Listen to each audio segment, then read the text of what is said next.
and sound the yaller horn. Please welcome the 31st Adjutant General of the Minnesota National Guard, Major General John Jefferson.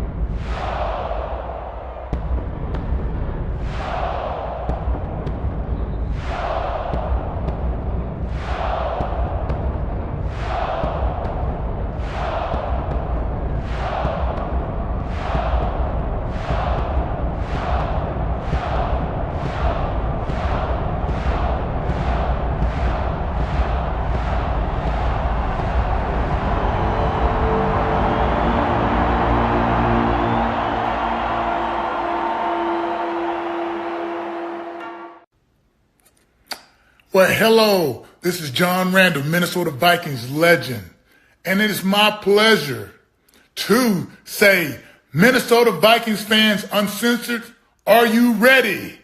Keith, get your people up. Let's go.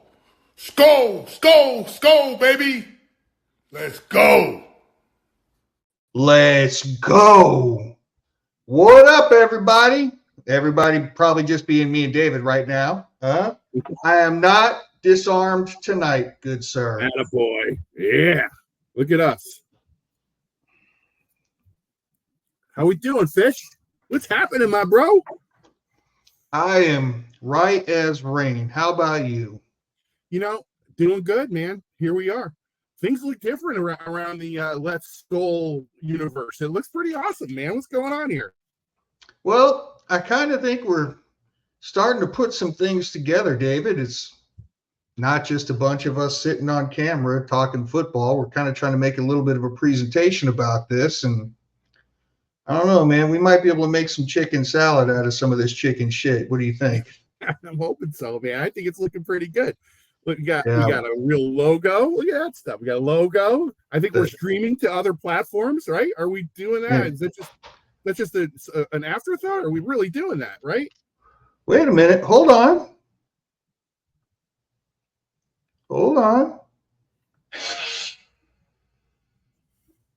I don't know what that was. Why that made TikTok pop up on my phone. Yes, I actually have TikTok now. Wow, dude, you got TikTok. How long you had TikTok? Just out of curiosity. Approximately 5 days. So were you an anti-TikToker, or what's it like? What's the deal there?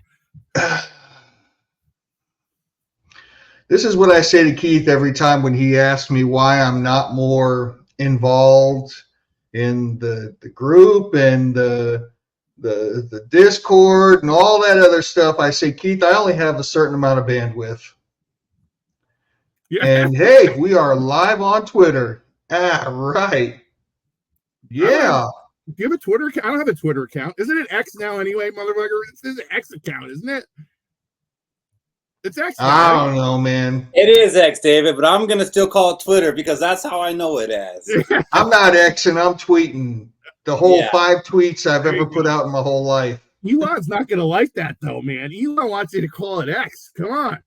Yeah, he's just infatuated with that letter. He tried to call his kid X. Come on. Yeah, what's up with him? Yeah, but what I like about it, I call it Twitter still, but when I go to the website, I just put X and it goes straight to Twitter. That is cool. Yeah, that is cool. I would give it that. Keith, you look different too, man. You look sharper or something. What the fuck? Yeah, thank you. For the first time in about 3 months, I'm not broadcasting from my cell phone. Wow. Look at that coming up in the world, man. Yeah, I got some good friends. Hooked me up for my birthday. Got a little laptop going now, so I got a little control center going. Things are looking up for Let's Skol, like Fish said. Let's Skol, baby. Let's go. So I just want to say what's up to everybody. We got probably some new viewers now that we're streaming to Twitter for the first time. Leave some comments. We'll respond to you. But for now, let's just get into it. And we're 70 days away from kickoff? Yeah. I'm getting pumped. Like this countdown every week is like getting me more pumped up because like it's almost here. And I know that technically it's not our game in 70 days, but it's the first game of real football, and I get excited for that. Yeah, buddy. What's up, Shaq? What up, Shaq? What's going on, fellas? Shaq, I'm with you tonight, buddy. Yeah. Bro, So- you got Oh, what you got in the cup, Shaq? this time. I know. Oh, this time you know right now. If I ask you in an hour, you might not. It's nothing major, you know. I just got some Disaronno, Okay. Oh, okay. some liqueur, and I mix it with some Dr. Pepper. Nothing major. I'm gonna try that. Sounds good. Jabbar says water. That's that Flint, Michigan water, Jabbar. Oh, boy. Yeah, it's that right water. Skol, Jabbar. Skol, buddy. Ain't seen your name out around here in a while, it feels like. Yeah, right. He be working. Yeah. I send that link out. But hold on. Let me see. So 70 days away, and what we like to do is when we go how many days away, talk about all the players that have won that number for the Vikings, and and have some memories. Well, number 70, there's only been one in the history of the Vikings, and that's the great legend Jim Marshall. Now, unfortunately, for most of us, not a lot of memories there. I have memories. Ronaldo, you got anything? Actually, I do got a memory, but not about him playing, so I want to hear yours first. Go. I remember. I want to hear Ronaldo's first. Oh, I'm going first. Okay, Jim Marshall. Yeah. Look, he was the glue of that defensive line for sure. He was the elder statesman. He was the guy that really set the tone for that group. He was an original Viking or damn close to it, as I recall. My first year was 1973, so I didn't catch his whole career, but I did catch the backside of it. I would say this about Jim Marshall and that whole team. Even though he was the glue, he was kind of slightly in the background. It was Page and Eller's defensive line by the time I got there in 73. But my man, with the wrong way touchdown, he's getting penalized for that still to this day.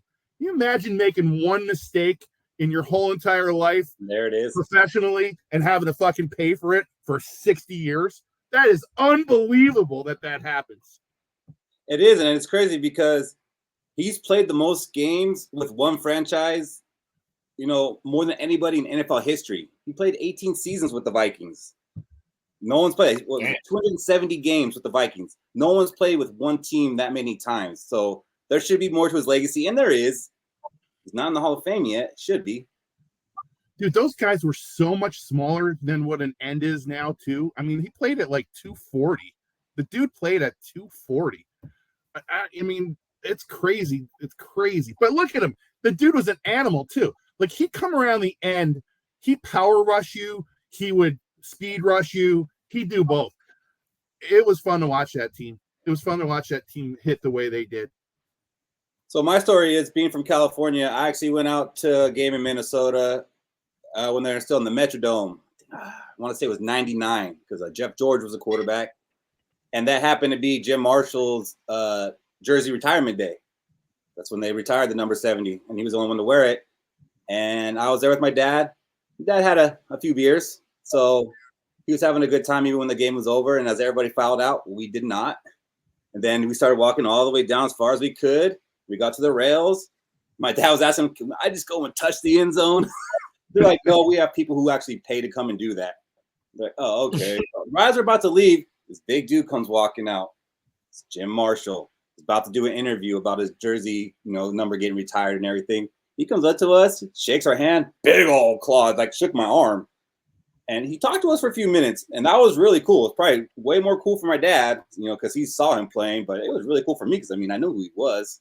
So I don't really have much as a player for him, but I do have that memory because I haven't met many Vikings in my lifetime. I don't know, but in that little highlight film that you showed, that play he just made in the snow where he was going down and threw a lateral around a dude, I never seen that before. That was amazing. He did it twice. He tried to do it twice in those things. Like, that was his move. Get rid of the ball. As he's getting, but I mean, the fact that he was going down, moving forward, and lateraled around it, that'd be a big point guard right there, fellas. Athlete. So he had 127 sacks as a Viking, which they didn't really keep track of sacks back then, but people have gone back, watched the film, and tallied them up. So he has 127 sacks, which is second to Alan Page, who had 130. So right there, neck and neck. I mean, a lot of that's longevity, but availability, it's the best ability. Mm-hmm. Why hasn't he gone to the Hall of Fame? Like I didn't start following this till like the last couple of rounds, when they talked about him being in there and then not getting in. Why do you think he hasn't gotten in, Ronaldo? It's definitely the Super Bowl's number one, and he was let's be honest about it. He was the third best lineman on that line. and that's no disrespect to him for being number 3. That was one mean ass line. If you didn't see those guys play together, you missed a lot. It was special. Let's just leave it like that. And he was the third best on one of the best lines, maybe the best line of all time. And so I could see the arguments. There was the Doomsday. There were the Steel Curtain. There was a whole lot of different. The Purple People Eaters were as good a line as anybody's ever put together, ever.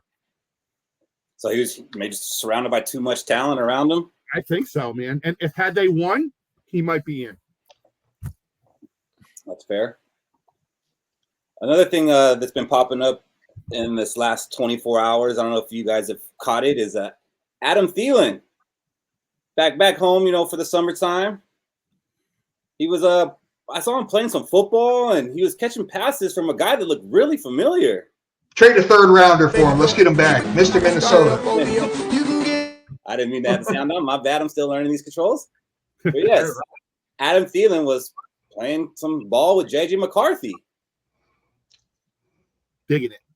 Like, look at that throw. That throw right there. First, thought when you saw this, Adam Thielen's the one who posted this, by the way. What are your thoughts about this? Unburn that bridge. Unburn the bridge. My wife didn't mean all the mean and nasty things she said last year. Yeah.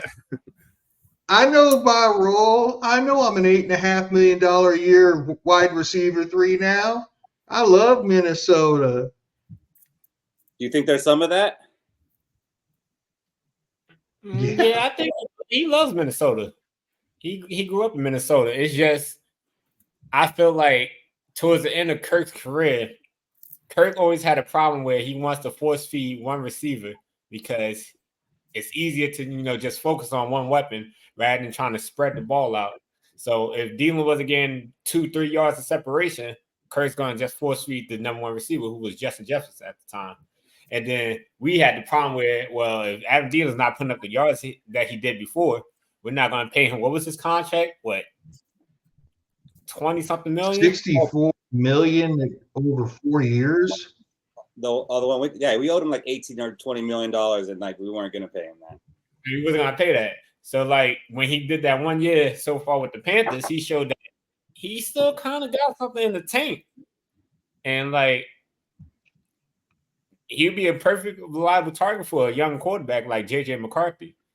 So I wouldn't mind it. It's just, are the Panthers going to cut him? Or if we have to trade for him, what would we trade for him? Because we barely got picks as it is right now.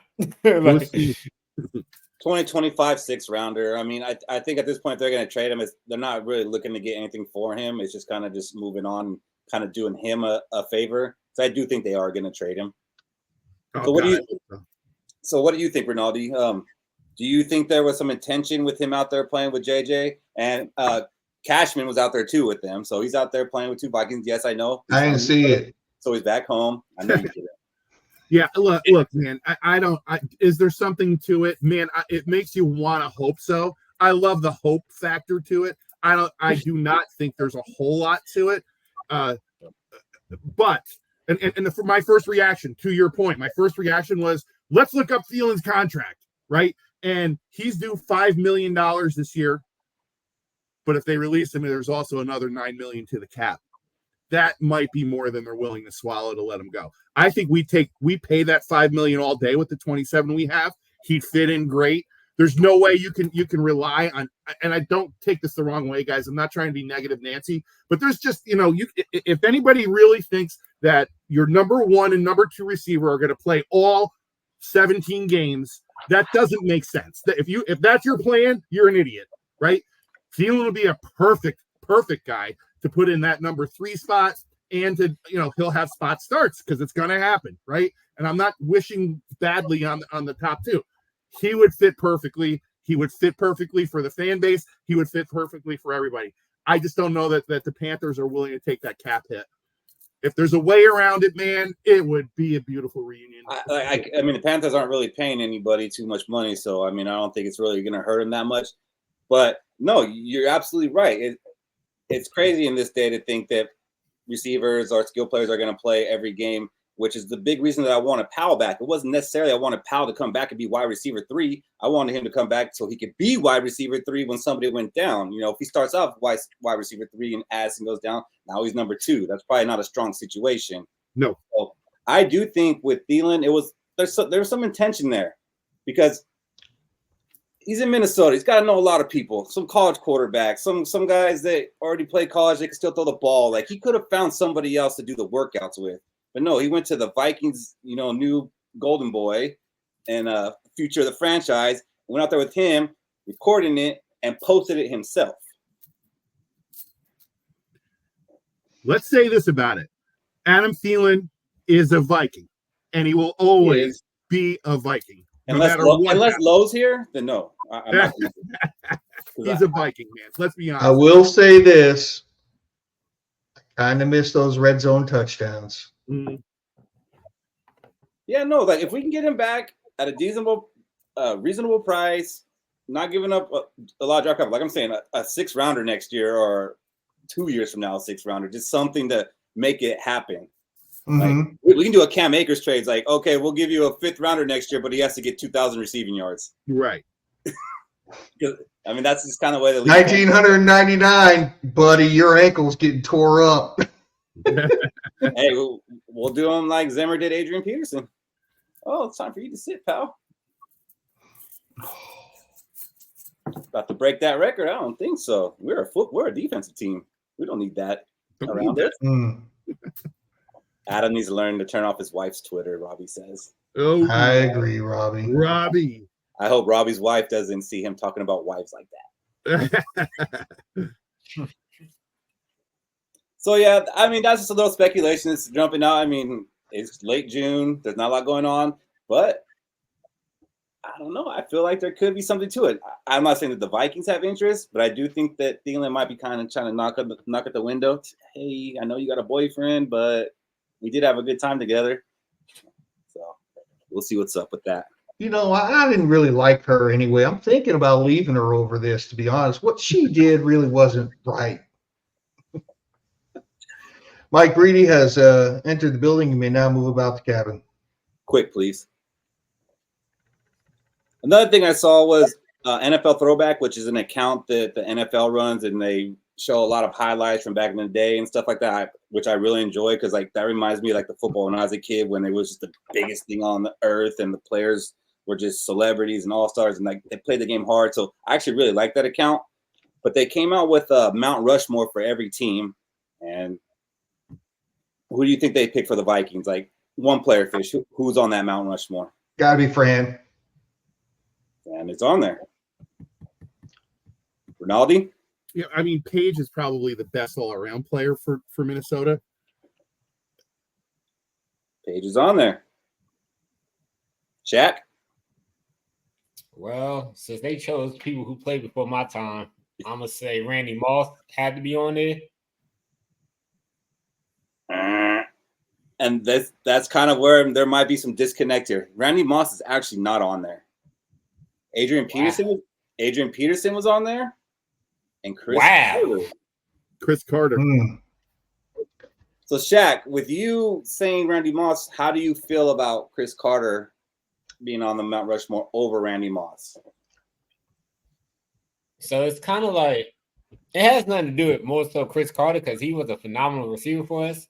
But it's like, I feel like it's different when we actually draft a player and then they actually turn out to be elite versus we sign the player and they turn out they are elite somewhere else. So it's kind of like, even if, we compare Randy Moss and Chris Carter, it's more like Randy Moss is more of a Viking than Chris Carter because we drafted him and we see him at his height. Yeah, he has some off the field issues and he wasn't really, I guess you could say, a nice person, Minnesota nice, but he changed the league. So it's kind of hard for me not to see Randy Moss being on the Vikings Mount Rushmore. That's fair. I mean, Chris Carter played almost double the seasons, not double the seasons, but that's what did Randy play here? 7 seasons, 8 seasons? 7 at 98. Yeah, it was like 98, 99. And I think Chris played like 12 or 13. Yeah. So there might be some longevity to that. So like David said about Thielen, to me, like, there's no question about it. You talk to somebody about Chris Carter, they got Vikings in their mind. If you're talking to somebody about Randy Moss, depending on who you're talking to, they might be thinking Patriots. I mean, I'd like to offer a substitution option too. No, thank you. I know who you're going to go. What I was thinking was, no, what's up, Fish? I love Adrian Peterson, and I thought he was great and all that. But the fact that Randall McDaniel is not there instead of him is a crime. 14 seasons in the NFL, 12 seasons with us, 7-time All-Pro, first-team All-Pro, 2-time second-team All-Pro with us. Missed 2 games his entire career. Wait, what, really? 2. I didn't know that. I mean, I never thought about it. His sophomore season, he played 14 games, started 13.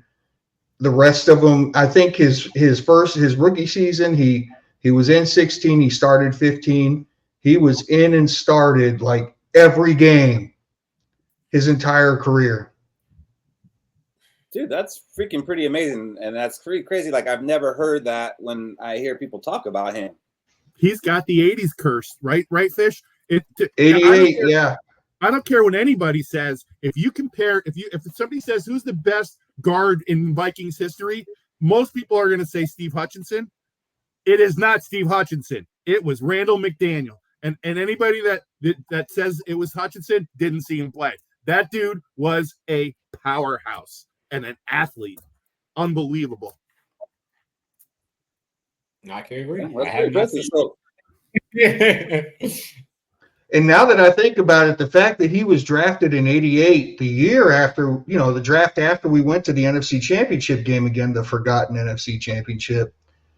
And then he lasted for 12 seasons where he made it all the way through till 98 when we went. And the other thing that people might detract from, he had that funky stance. Yep. Where he had that one leg kicked out. But the dude was just, words cannot describe how there was no such thing as an inferior interior line with Randall McDaniel in the lineup. So, Fish, since you're like replacing Adrian Peterson with Randall McDaniel, which I'm not totally against, it's just hard for me to do since like I remember Adrian Peterson a lot more than I remember the best guard for us, which I do know Randall McDaniel, but watching Adrian Peterson was something special that I never really witnessed as a Viking fan.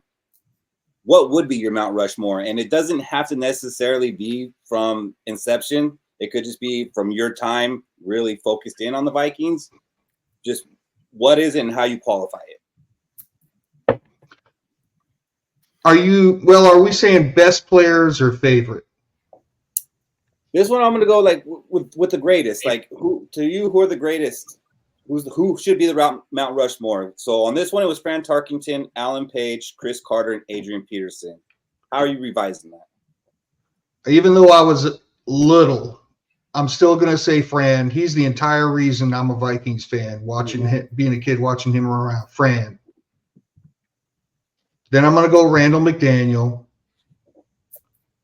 Then I'm going to go Randy Moss. And then I'm going to go, I just don't remember Alan Page enough. Like I saw Fran stuck out to me, but I just don't remember. I don't remember Alan Page enough. So because I don't remember Alan Page enough, I got to go with my favorite Viking of all time, CJ Ham. John Randall. Oh, close, right?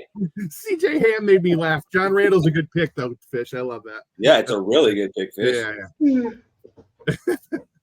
Same question to you, Rinaldi. Like, it's Fran Tarkenton, Alan Page, Chris Carter, Adrian Peterson. Is that yours, or where are you making some changes? I got to go with the guys that I'm gonna steal Fish's take, at least as far as how I'm going at it. I have to go with guys that I actually really have a feel for. I will go Tarkenton. I will go Randall. I like that pick a lot. I think, and this is just players, but I mean, not even just mentioning Bud Grant is an egregious mistake. He is he's an icon. So if you count him as a Viking, he'd be on it. If not, the more I think about it, the Carter Moss debate, I was initially a Carter guy on that topic. However, I'll say this. What Moss did for the Minnesota Vikings was bring more fans to the fan base as a Viking than anybody else. And for that reason, I'll call him an eternal Minnesota Viking. I don't like the fact that he was gone after 6 or 7 or 8 years, however many it was. I don't like the fact that he probably won't go in fully as a Minnesota Viking to the Hall of Fame. But because of what he did for the fan base in '98, he's a Viking eternally. So I'll go with those 4. If that was 4, I think it was. Fair. Here's the 20 more years, David. Yeah, boy. Woo! And that's fair because Packer fans got to deal with the fact that Brett Favre has a Viking jersey hanging in his locker in the Hall of Fame. What about you, Shaq? What's your Mount Rushmore? So my Mount Rushmore is probably going to be a little bit of, some players who might not go to the Hall of Fame and who's definitely going to the Hall of Fame. So like you guys said, Randy Moss would be up there. Adrian Peterson would be up there. And then my other 2 guys, it would be Harrison Smith, because when you watch him play, he does everything you want from a defensive player. He could get the sacks. He could get the interceptions. He get tackles for loss. And he get pass breakups. And it's like, watching him play, it just fascinates me. If you just put the spotlight on Harrison Smith lining up on the line with the linebackers or dropping back deep pass, covering the deep ball back in his younger days when he used to just catch picks. When Aaron Rodgers or any quarterback just throw it deep, there's a chance that Harrison Smith might be back there catching the pick. And then my last player would be Percy Harvin, because whenever you watch him play, he was just explosive. It's just he couldn't get past the migraines. So it's like, if he would have never had those headache issues, I feel like his career could have been maybe 5 times better than what it was. Oh, absolutely. When he was on the field, he was electric. No doubt. Somebody mentioned Chris Dolman, too. I think he's worth an honorable mention. That dude was a monster. He is an Rest in peace, Sackmaster. Sorry, my thing froze up for a second there, and Dolman is an honorable mention, and I really wanted to put him on mine. So mine, I kind of went with the players that I watched growing up that I thought were the greatest, and that was John Randall, Chris Carter, Randy Moss, and Adrian Peterson, which I know is pretty freaking basic, but when I thought about it, that's what it was. And at first, I had Dolman over Moss, but I just kept thinking about it and fighting with myself about it. And for most of the reasons you laid out, David, about talking about Randy Moss is why I ended up putting him in there over Dolman, even though, yeah, it's an honorable mention. If there was 5 on the Rushmore, it would have been Dolman for me. The unfortunate thing about our franchise is that we don't have the Super Bowl titles, but we have a ton of great players. What a really good legacy we have, man. Honestly, what a great fucking team it's been for a long time. If we have people watching on Twitter, can you please leave a comment, just because this is the first time we've ever streamed to Twitter, so I'm trying to learn some of the controls and figure some stuff out here, so it'd be a great help if you could just drop a comment. And if we don't respond to you, that means I don't see it, and I have to figure that out. So thank you. Yo, Elon, drop us a dime. Rinaldi, would yours change at all if I told you, like, what would your Mount Rushmore be of favorite Vikings? Oh yeah, for sure. I mean, I've definitely had favorite Vikings. I mean, and I think you guys already might guess mine. Number 44, Chuck Foreman would be on my favorite Vikings list for sure. I liked Sammy White a lot on that team too. Number 85, baby. He was fun to watch. These are favorites is a different thing. When I think, to me, as I get older, I don't have as many favorite guys. Like I'm not as fanny as I was as a kid. So all my real favorites are the guys that were late 70s, mid to late 70s, early 80s guys are my favorites. I put Tommy Kramer on it too, man. He was fun to watch. He was a nut. He was weird. I enjoyed him. So yeah, I mean that's a different conversation to me. But I'm not as much of a fan as far as idolizing a player as I used to be as a kid, right? And I think we're all kind of. I totally get that. I've said it many times on this show that Harrison Smith is my last favorite player. So I'm more about, especially because they change teams so much. Like you just can't get attached to players, no matter if it was a kid thing or just something you did. They don't stick around that long like Harrison did. I got to throw something out there though. I'm pretty excited about watching McCarthy come up. I want to be a fan of that dude. So I will say this: I'm hopeful to be a fan again, and I think he's got what it takes to make me that. I hope he's good enough to do it. Let's see. Yeah, and it's gonna be fun to actually watch the progression. And since he's probably not gonna start this year, might not even play this year, like we're gonna get a whole year of still hope, like before we see something that dashes our hope. So that's kind of cool. But yes, we're gonna get to see this whole journey, and that's kind of a cool thing. But I'm gonna be honest, like I hope it's a quick thing. Like I just hope it's one of these things like when he first comes in and we see him play, like, oh my gosh, we got one. You got one. Yeah, you know it.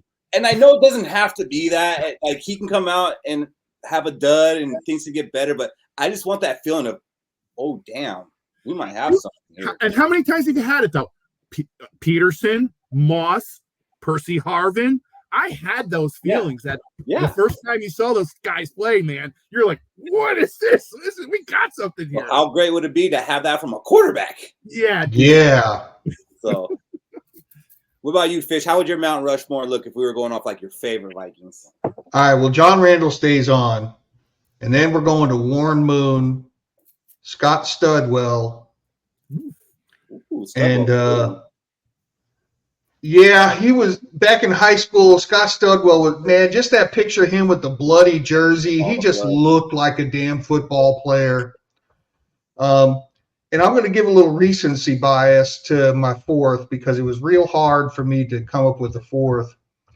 But a guy that was a good player who wore his emotions out on his sleeve and is now experiencing all kinds of problems, I'm going to go Everson Griffin. I love that. I love me some E. I loved when he played. The crazy shit that he was doing when he got off his meds. I was rooting for the guy to get better. I wanted him to come back last year. Really, I wanted him to be in a better place and just come back. I wanted it. So there it is. What school he went to? Honorable mention, C.J. Ham. Honorable mention, Chris Hovan. Honorable mention, Jeff George. Now you're talking the Mount Rushmore I expected from you. Honorable mentions is what I thought you were going to come with. What about you, Shaq? You got a favorite Mount Rushmore? Yeah. So if I had to change my Mount Rushmore for my favorites, it'd be Chris Cook, Asher Allen.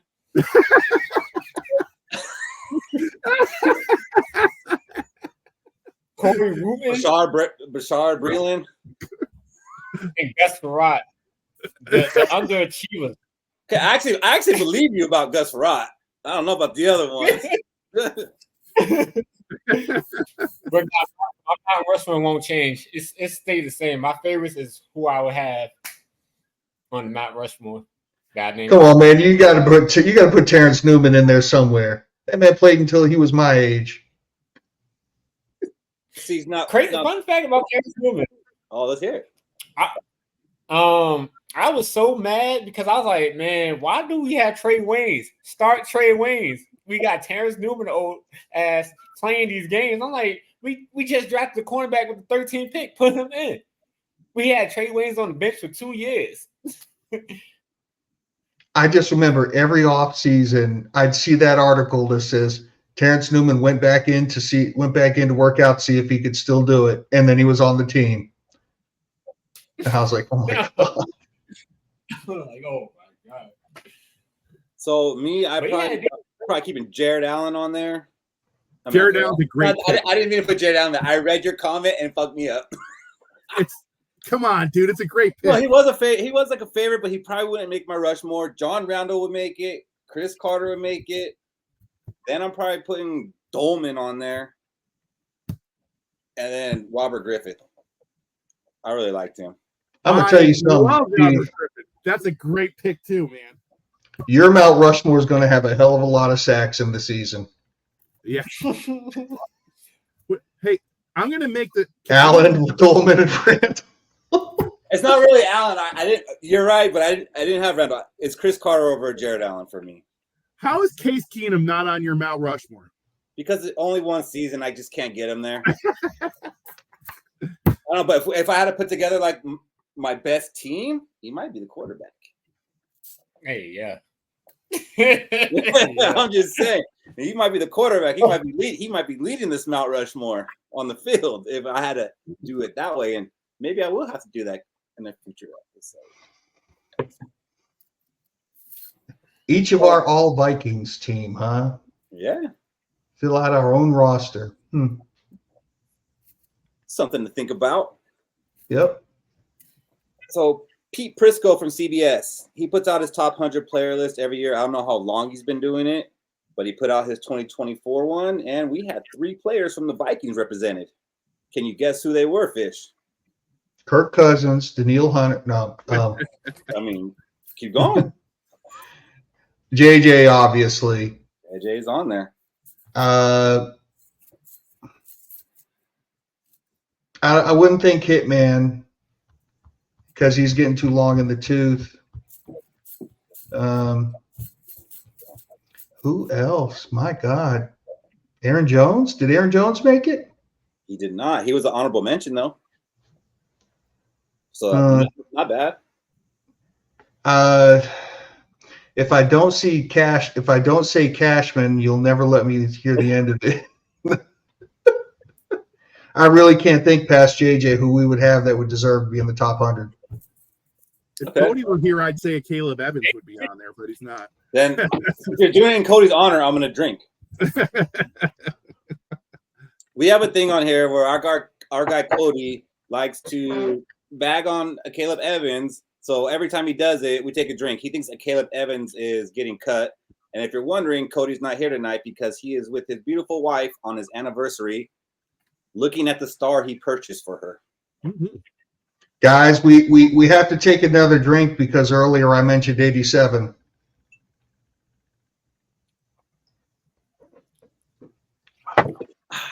What's up, Travis Skol? What up, Travis? So, Fish, the 2 that you were missing, yes, you got it right. Justin Jefferson, he was number 7 overall. Christian Darrisaw, 54. And TJ Hawkinson, number 67. Yeah. I guess I was just thrown off by the damn Apple iPhone ad he did for us. And that knocked him out of your 100? Yeah, I just... You're like, I couldn't even see the schedule, Hawk. Man, I need you with a leaf blower clearing off the grounds. Yeah, so it was Jefferson, Darrison, Hawkinson. Aaron Jones was an honorable mention. But what do you think about JJ being number 7 when he just got paid number 1 money? Because only 2 quarterbacks were ahead of him. So we had a receiver ahead of him, which was Tyreek Hill. And then we have Myles Garrett, Trent Williams, TJ Watt. It don't bother me. Different about the contract, or no, not really. No, it doesn't bother me. I mean, Tyreek Hill played most of a full season last year. JJ was hurt, so it doesn't mean that he's not a better player. I think that there's some recency bias based on the stats that happened from last year. Let's be honest about it. If JJ doesn't stay on the field for the whole year this year, he's not the number 1 receiver in the NFL. So we got to see how that pans out. He's got an injury. He had an injury problem last year. Let's make sure that don't happen again, and he can be number one again. If this is the end of 2023, he would have been higher than 7. That's what my take is. That's fair. I'm gonna say it does bug me a little bit that there was a receiver on the list, and even though I know this list doesn't mean anything, it's one man's opinion, to be honest. But after we paid all that money to Jefferson and wasn't really happy about it, I would like to see that people are embracing that it was the right thing and stuff like that. And so seeing like guys that I'd rather pay a Myles Garrett or a TJ Watt or something like that kind of irked me a little bit. I know you're shaking your head, and I'm getting more on board with what we paid JJ because the way the league's going and we do have cap space. Like, I'm getting on board with it. We did draft my 2 guys in JJ McCarthy and Dallas Turner, so can't really cry too much about what this team is doing. Keith, I'm shaking my head because if you looked at where was JJ this weekend? He was at Cairns with Joe Burrow. He's a face of the NFL. He just did another. He did a commercial, and there was like Kelsey and all these dudes. He was the one receiver in that commercial, right? I mean, he is part of the face of the NFL. I don't think you got to worry about anybody thinking that he's not like top 2 or 3 or 4 players in the league, man. He really is. So I don't think Tyreek Hill doing that. My point from this whole last 2 years about that's what we love. He puts us in the spotlight. He puts the Vikings on TV, in media. We see it. We're represented. 100%. So, that's why I feel like we're paying him because of that stuff more so than what the impact the best wide receiver in the league can actually have on a winning season. So, well, I'm not on board with that bullshit. I don't know that I ever will. I still say that that's a luxury position. We shouldn't be investing that type of cap money into that position. Just because there's an arms race going on doesn't mean we need to buy the nukes too. Yeah, he was at Cairns. Great. Glad he could afford the trip now. Awesome. Looked great in his suit too. Him and Joe Burrow, stone face, walking down the runway. Fantastic. The one that got away. But I tell you what, man. As a receiver, that man gets injured and misses 6 or 7 games this year. You ain't going to be able to stop me from saying, see, this is what I'm talking about. Now, as the list relates to how people get paid, he is nowhere near the top money in the league. There are plenty of quarterbacks who make more money than him that are lower than him on the list. One, Kirk Cousins, right? Kirk, $180 million, more than what JJ gets paid, way down on the list. I'll die, Unc. I'll die. And if I'm still alive in 6 years when the league reverts back to a running system because the defenses got too small, I'll be more than happy to say, Unc, what is old is new again, sir. Anyhow. Funny how that happened. But anyhow, I mean, just we did it. What am I going to do but just rage against the machine? I didn't want it. They did it, and I'll be damn sure to say I told you so every time it comes up. But yeah. Hey, Fish, let me ask you a question. If he doesn't play 6 games, you're like, hey, I'm going to be the first to say it. What if he gets more than 2,000? Is the first receiver to get more than 2,000 yards this year? Well, how are you going to react to that? And I know you want a Super Bowl, Arnold. I know you want a Super Bowl, and I'm not talking about the Super Bowl. Let's leave that as a separate conversation. If the dude is the first to 2,000 yards. How are you going to feel about that? David, there is no wide receiver in the league that is worth that percentage of cap space, period. I don't care about 2. Now, you might be able to waiver me a little bit if he were to get, say, 1,800 and a bunch of touchdowns. Oh, you like maybe then you might be able to get me to go, yeah. But just moving the sticks, you're not going to get me to waiver at all. Okay. Well, listen, all I was trying to do is get what your take is. So now I need your over-under. If he gets how many touchdowns, is he worth it? Oh, gosh. This is what we're going to do? Yeah, fuck yeah. He wants to put me on record, Keith. You know I'll put you on record, man. Okay. All right. Careful. Hey, from Addison. So here's my over and under on yards, okay? 32 touchdowns. over 1,500 yards. 1,500 yards. Is that fair? Okay. Okay. I feel like JJ can do that pretty reasonably. Yep. With a semi-decent quarterback if he plays most of the season. 1,500 yards, right? More than fair. It's lower than I would have put it at. Go ahead. What's he averaged? 8 touchdowns a year. Yeah. But let's say, let me compare him. Randy Moss was doing what? 20 touchdowns a year? No, he did 21 time with the Patriots. One time? Okay, so what was he, about 17? That's pretty much the average. Yeah. Yeah, one time is one time. I mean, one time I said this wrong thing, and one time Keith kicked me out of the group, and that's going to last for decades. And one time I hear about it every week. Yeah, that's new averages. I tell you what, but because we're talking about such a big money, David, and TDs are the thing that could make my heart soften. 1,500 yards and 18 TDs. I'm down. Good. I think that's all I was asking. Wait, you said 8 touchdowns? 18. 18. So he's got to be MVP. That's damn near MVP stats. Dude's making a lot of money as a wide receiver. What do you want? You want me to say 10 touchdowns, go up by 2? You're looking for Moss numbers. I'm down. Yeah. I just wanted to know. I'm down too, but I kind of agree with what Robbie was saying that the touchdowns aren't so much a wide receiver stat, but out of a guy like Jefferson, who's considered to be the number 1 receiver in the league, especially among Viking fans, I would like him to at least be a red zone threat, and I don't think he is. No. He should be an everything threat. Okay, but if he's a red zone threat, he has more touchdowns. But I don't necessarily see like, oh, he only had 8 touchdowns as a bad thing. Is what I'm saying. I would like to see him be more of a red zone threat, though, because when he scores touchdowns, they're 50-yarders. And I will tell you this, David. I'll get you, Shaq. For every touchdown pass that he throws, I will consider that 2 touchdown passes he receives. I love it. That's so fair. I love it. I wish I counted how many times we've got a fish reference about JJ throwing the ball. You know he's going to get paid low-tier QB money. He's going to speak to existence.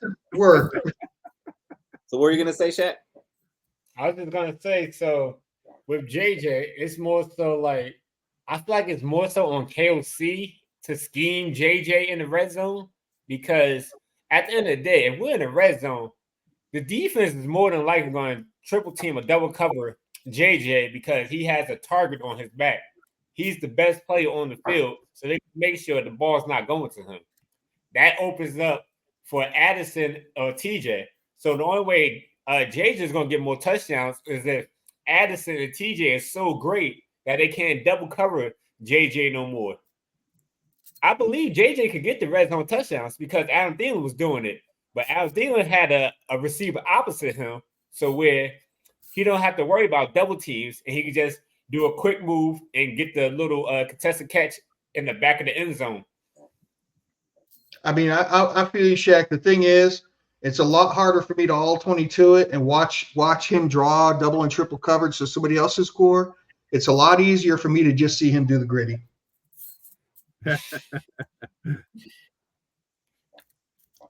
So, do any of you think that any Vikings were snubbed on this top 100 list? Is there any player that you think maybe should have made it?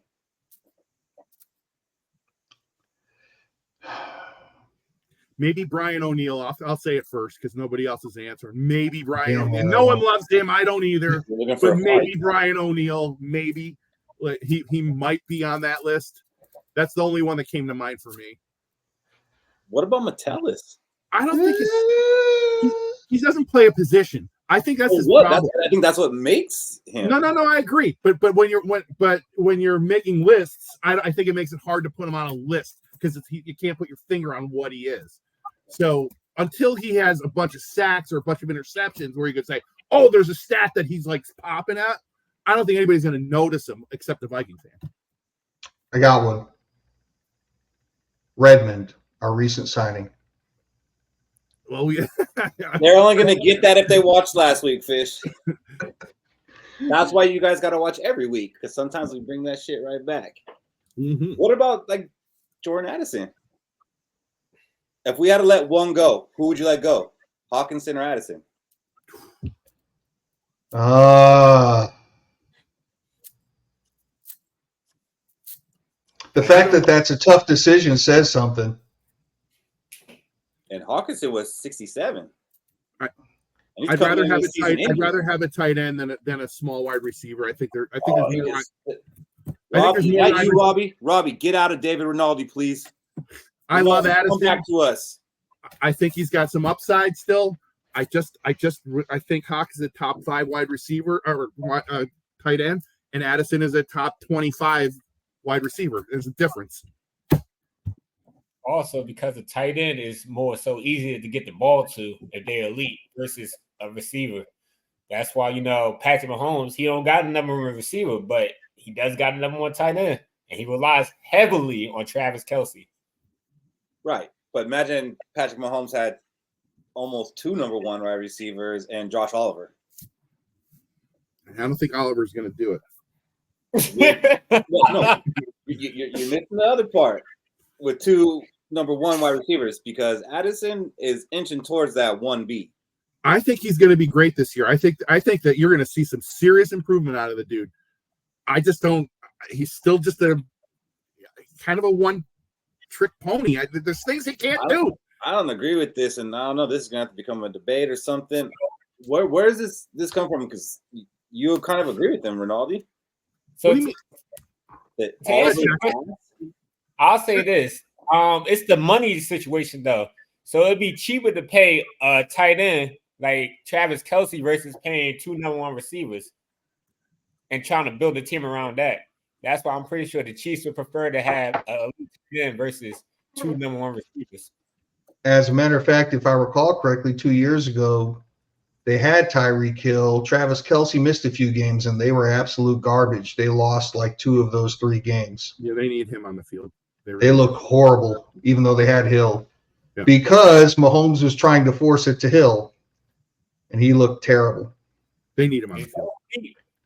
Brian Hager, time with scene. Why ain't he on the top 100?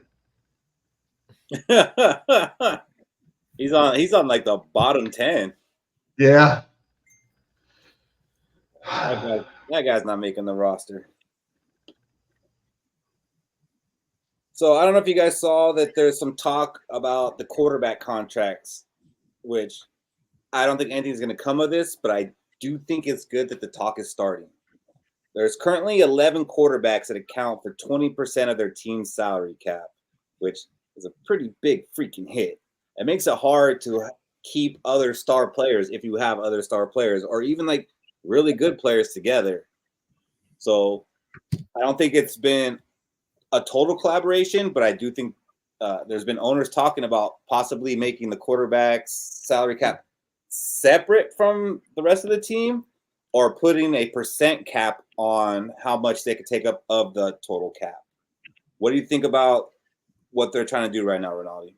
Dude, it's killing me. It's so Vikings to finally, after 60 years, get a rookie quarterback in the top 10, and now they're going to have a separate cap? Are you kidding me? No, I don't want it. I don't want a cap. I don't want a separate cap. I want the gold cap. The fuck are they doing? We're finally in a spot to take advantage of it. That would be so Viking, wouldn't it? But let me ease you on that a little bit. Right now, we don't need it. And this isn't going to happen tomorrow if it happens. It's probably going to take a few years for something to happen. Probably about the time where after J.J. McCarthy already won us a Super Bowl and won an MVP and he wants to get paid. It could actually benefit us at that point. Well, listen, if it's 5 years from now, I'm down. Right now, I don't want it. If it's next year, hell no. What about you, Shaq? You think there should be something done as far as the quarterback salaries and the rest of the salary cap, or they just got to play it how it is? It has to be something. Got to be done because we got.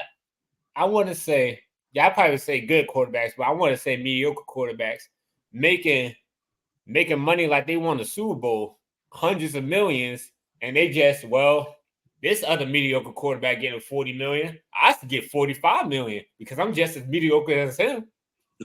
And it's like, it's like at what point? At what point do you be like, you're not that good? You need a whole team, and you want all this money. You're not Patrick Mahomes.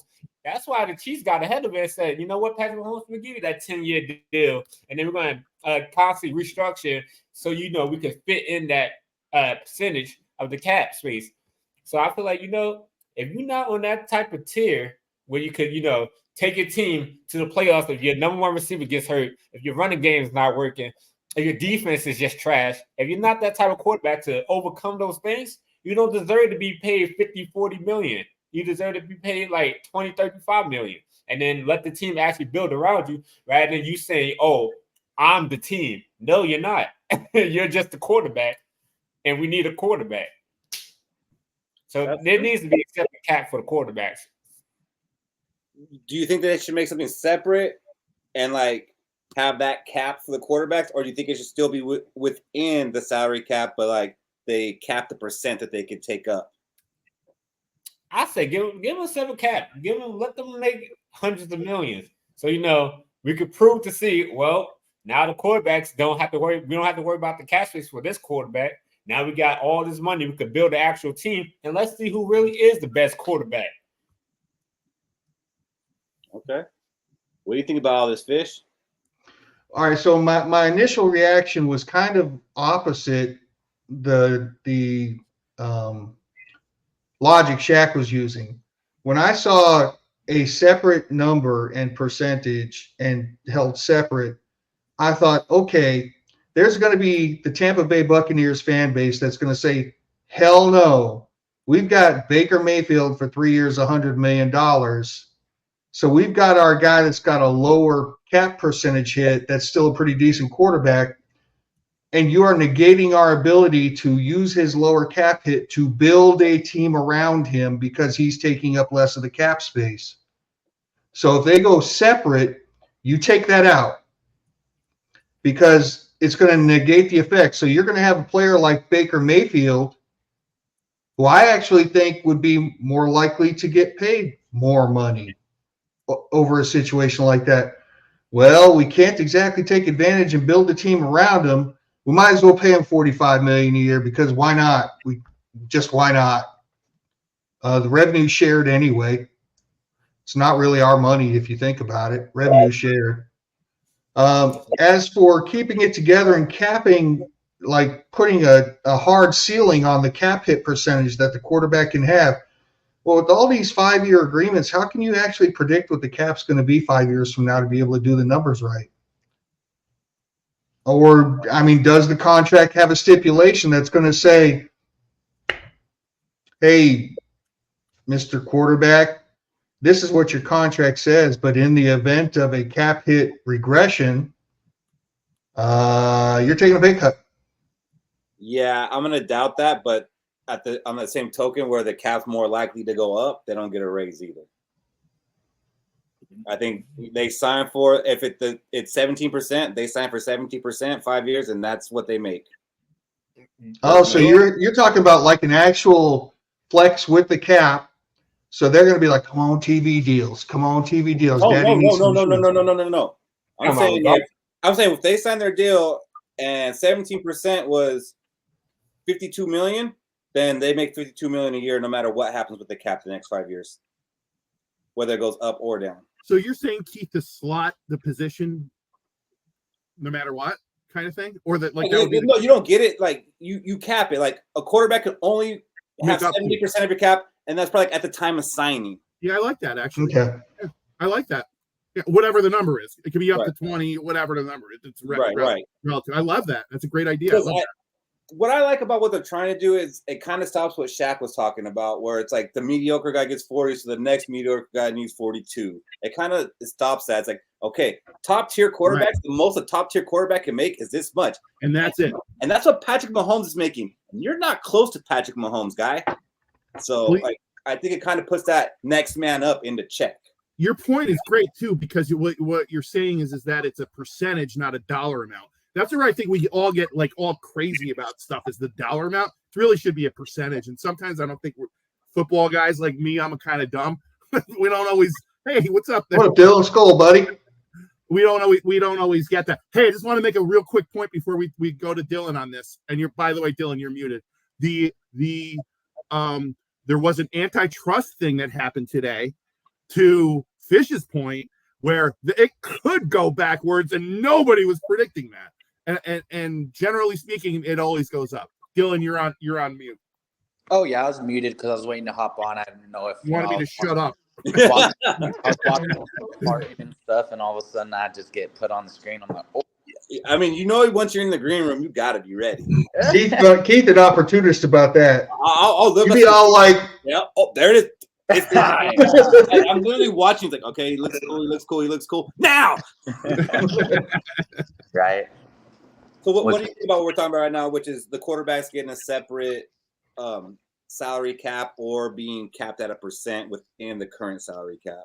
Do you think there should be something done, or teams just have to make it work with how it is? I haven't looked into the new rule too much, but just from my thoughts is I feel like it makes it a little bit more strategic for GMs to have to make it work. You know what I mean? It kind of makes their job a little easier in a sense, you know? And then like Rinaldi said, it kind of is funny that if that shit happened, it would happen when we have like a cheap ass quarterback, you know? But I think it's stupid how these dudes keep, like, just every year these dudes keep getting paid more and more and more. Because like Trevor Lawrence should not be. Is Trevor Lawrence the highest paid quarterback in the NFL now? Yeah. Well, yeah, like I'm not sure. Nah, he $55 million. He's top with Joe Burrow. He's top 5. Yeah, I think Burrow's still one, right? Okay. Now they top. But yeah, I feel like a lot of these dudes get paid off of like possible like potential or something like that. You know, kind of like how Daniel Jones got a bag and he hasn't done shit.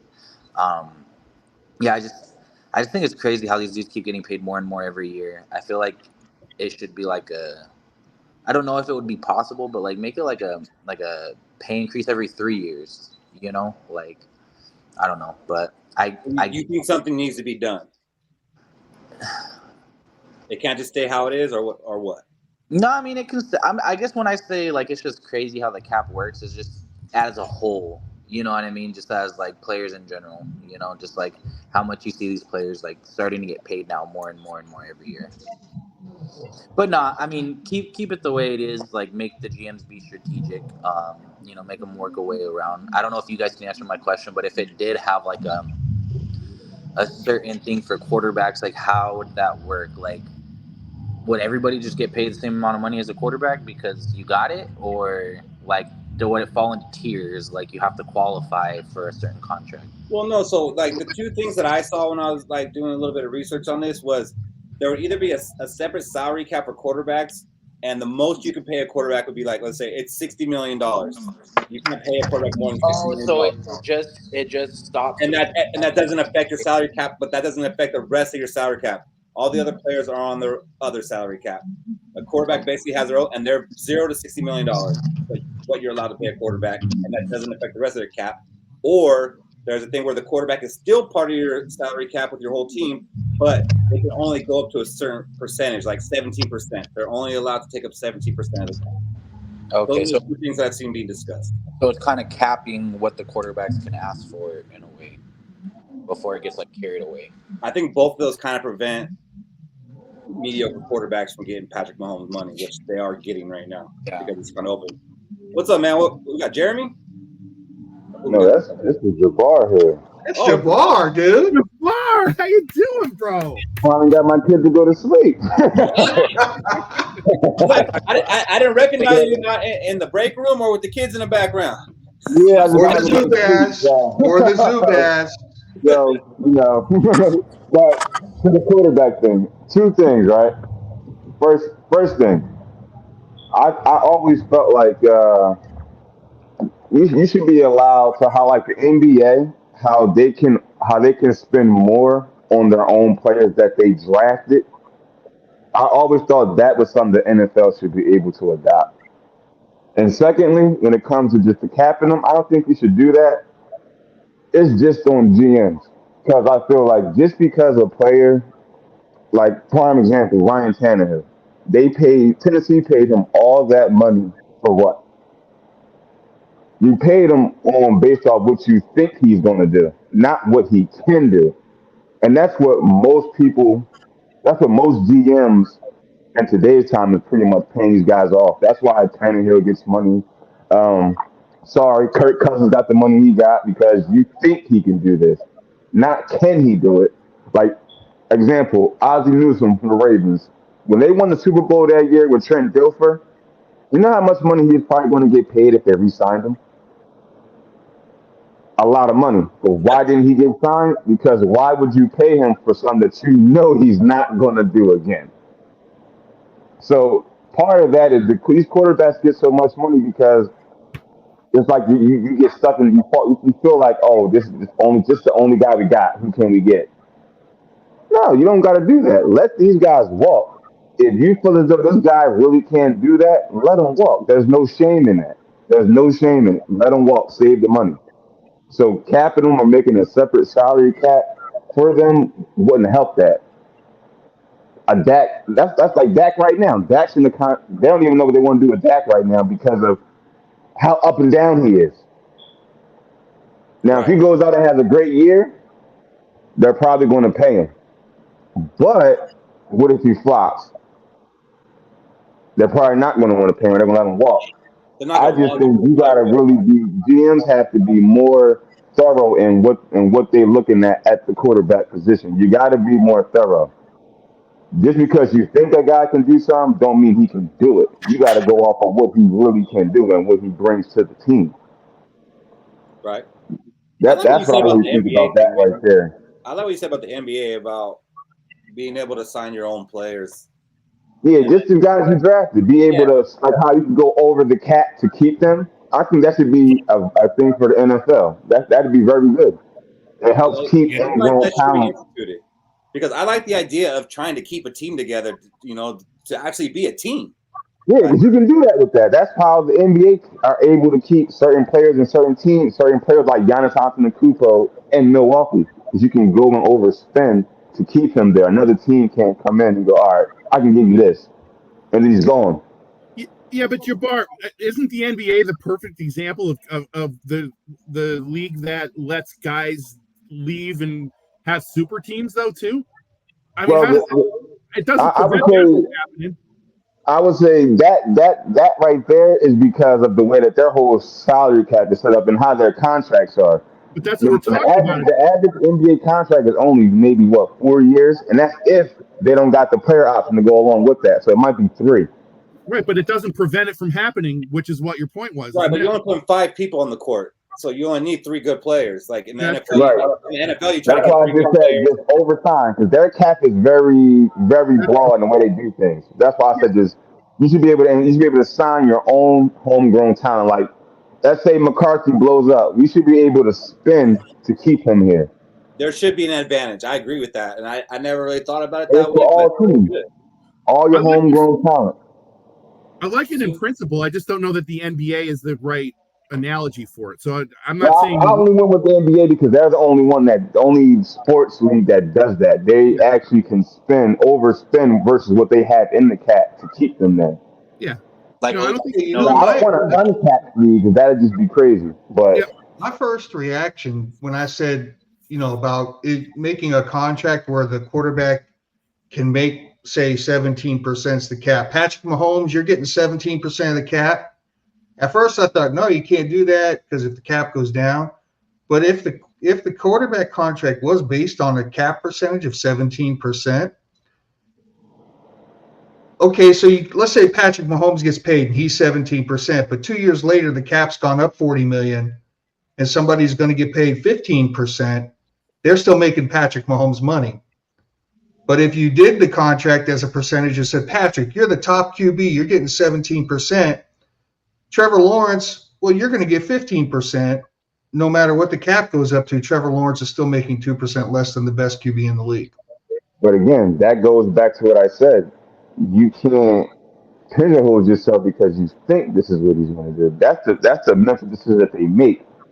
I'm just talking about having a guy like Trevor Lawrence making more money than Patrick Mahomes, which should never be the case.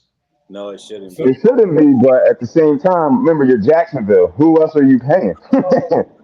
And look at how desperate they are for a quarterback. And not to say Trevor Lawrence to me, Jacksonville kind of have been doing him wrong.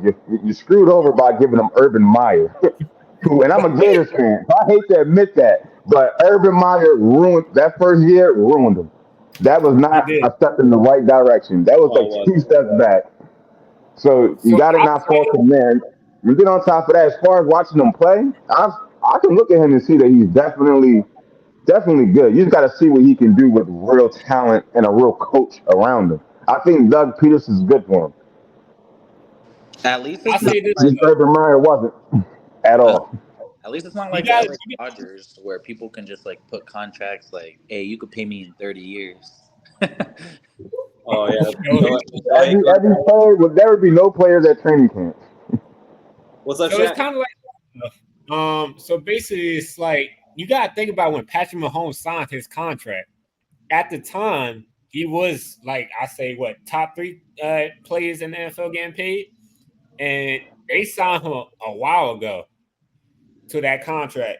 The reason why all these quarterbacks are getting paid more than Patrick Mahomes is because if Patrick Mahomes said, "You know what, Chiefs, I want a new contract," he's going to get paid more than all these quarterbacks. He could probably demand $65 million if he really wanted to. Yeah, he's gonna probably get it. He's worth it. Big Dick Nick. Big Dick Nick. Let's go. What's up, Nick? Hi guys, how we doing? We're doing all Pretty right. good. How about you, buddy? Skol, buddy. Good. Skol, buddy. Skol. Got the Michigan sweater on. Hell yeah. Hell yeah. From McCarthy. Just for anybody who's ever graduated from the University of Michigan. Let's get a I just wanted to nation believe it was McCarthy. Only. What are you up to, Nick? I just went and saw a band tonight. Oh, hey, by the way, if anybody wants to know where the Vikings stay when they come to Green Bay, this is the hotel right here. This is where they stay. Oh, that's nice. What's the name of it? No, give me a name, give me an address. Where is this info at?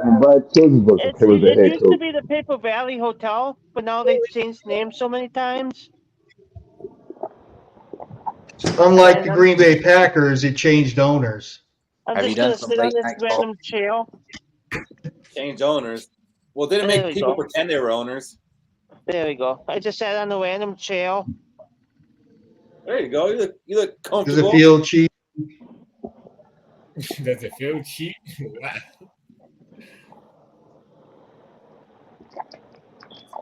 So what's your thoughts on the What's up, bud? I said, what's your thoughts on the separate salary cap for the QB? Do you think the NFL should do that? Oh, damn, that's a good question. I'm on the spot right away. I think it'd be great. I think it would be a good thing. What have you guys all said? I'm really sorry. I'm really sorry. And we were waiting for Nick to get on and give us some good information. I can't talk about this until I know what Nick thinks. Yeah, we've been just talking about the presidential debate. In that case, oh, fuck. Gotta love Nick, baby. Excuse my language. This is why I need to work on Fridays, because otherwise I'd be in bed by now. I'd be at home right now. But I'm really sorry, guys. I'm really sorry. But Nick, nah. We put you on the spot. It's all good. But you did come on here because you probably had something to say. So what did you want to say about anything that we've talked about, or just anything? Anything. Come off the top. Trying to kick it with the. Well, I just want to say that I'm really excited for the football season. Okay. I'm really high on our defense. I think our defense is on the. I still think my only concern about our defense is I'm still worried about the defense tackle position. That's but legit. I think we're slowly building to a team in 2025 that can compete for a Super Bowl. That's fair. And Dylan, screw you. JJ McCarthy's freaking awesome, and LeBron James can kiss my ass. He's like, that's what I really wanted to come on here and say. Did you get your jersey yet? My JJ McCarthy jersey? No, your LeBron James jersey, you fuck. I'm Yeah. surprised that Dylan's not wearing a Bronny jersey right now.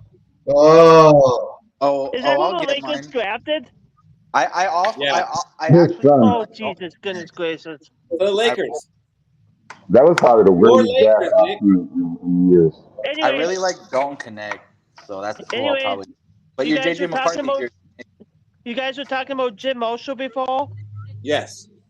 The best player ever that's not in the Pro Football Hall of Fame. It's not a bad take. That's not a bad take at all. I freaking that guy was the streak he had of games played is amazing. And I just think it's a shame that he's not in the Hall of Fame. And when you look at the players that are in the Hall of Fame, it's a freaking joke that he's not in the Hall of Fame. I mean, that's just my opinion. I'm just No, you're right. It's a couple of players that shouldn't even be in there. That's in Well, there. have you ever seen the NBA Hall of Fame? It's kind of the same way. All those players from the '70s sucked. Whoa! Oh, hey, I'm my just name is kidding. Dylan. Ooh. Dr. J That was I won't terrible. agree At to. least he said 70s No, and Dr. 80s. J is reasonable, but there are Reasonable. meaning there's no debate. Like Dr. J's Dr. J, but I'm just saying. Let's Can I not go take down one this quick road, second, Dylan. real quick? Don't even go there. Dr. J is the man. Can I take a quick second, real quick? I need to Yes, you do this. I need to do this really. I need to do this in my house. Fish, I owe you an apology. Oh shit! I'm on the big screen. I'm sorry for blocking you on Facebook. That was an immature thing to do, and I apologize. I would have blocked this right now. You don't get blocked unless Nick actually loves you. Nick loves you. All right, Jabbar. Let's see you block me after this one, Jabbar. Dylan, the Showtime Lakers of the late 70s and early 80s could come into this decade right now and go 10 years where they go 9-1 in the NBA championship. Why not? I mean, This there's NBA not, soft as hell. right now, this day, Okay. as of today, I mean, there's not a juggernaut right now, like there was with the Warriors back in fucking 2017. You can even go back to last decade with the Warriors, and the Showtime Lakers would run them. Kareem Abdul-Jabbar would eat anybody's lunch in the NBA right now. Big game James Worthy coming down the side. Who's guarding Will Steph Curry, Klay Thompson, and Wilt Kevin Durant? Chamberlain gets Steph Curry's for lunch. Hey Dylan, He what eats him year for were you breakfast. born? Steph Curry could score and be 60 feet away from Wilt Chamberlain. Dylan, what year were you born? Dylan, what year were you born? 94. Contrary to popular belief, the NBA was around way before you were born. Just to let you know. I know, and I've watched film, and it's not impressive. I'm just giving you shit. All I gotta say, buddy, is if you just watch one play, watch where Kevin McHale clotheslines Kirk Rambis when he's going to the hoop, and realize that Kevin McHale didn't even get a technical foul for that, and he murdered him. Bro, but you're talking about Draymond Green. LeBron James would have sued him. Now you're talking about Draymond Green having flop first, then see. And we don't even need to go to the type of mind games that the bad boys of Detroit played on teams. Dennis Rodman. I have a hot take. I did not have this conversation on my bingo card. I have a hot take right now. What's up, man? Shit. Oh shit. Tono. What's his first name? Turner? Dallas Turner. Is going to have more sacks this year than Neil Hunter. You can. He said that Dallas Turner is going to have more sacks than Daniil Hunter. Okay, who knows? Brian Hagar just spit facts. If you would have said Grenard, I might have been on there with you, but I don't know about the rookie getting there. What do you say? Okay, I'll go with Kunal. Okay. No, don't change. Welcome don't to change yours. NBA Fans Uncensored. Yeah. Don't change yours, Nick. I'll be sad like if he ends up getting like 22 sacks this year and like you changed because I said it. Dallas Turner's gonna have more than both of them. So something crazy, guys. No one just says anything to say it. Like LeBron's better than Michael Jordan. He just says stuff. Not combined, but individually. No, I get what you meant. Okay. I know you boomers are fucking kind of slow. No, I'm just joking. Hey, you know what? Dylan? Bringing a boomer on this fucking call, pal. I'm just talking shit. Not a boomer on this call. You know what's kind of cool, Rinaldi, is I turned 30 a couple weeks ago and I watched my first presidential debate. I was like, I don't know what's going on. I don't know what's going on, but I'm watching it. You know what's cool? I got underwear older than you. Okay. Are you wearing them right now? They're not older. They don't have any holes. Go get them right now, David. Go get them. And that explains why they hold on to Jordan so much. Because can't even let go of some damn underwear. That was a good one. It's not right, but that was a good one. Okay, guys, I gotta go because my battery's at 13% and I still gotta text my Uber home. Oh yeah. Apology accepted, Nick. Skol, buddy. You want to get home? Love you guys. Love to see you, man. Cool. Caleb Evans. Oh, I said Caleb Evans. All right, Nick. Trey Waynes. Hey, hold on. Everybody take one more drink, please. Oh, come on. Just please. You're going to need it. I gotta open another box.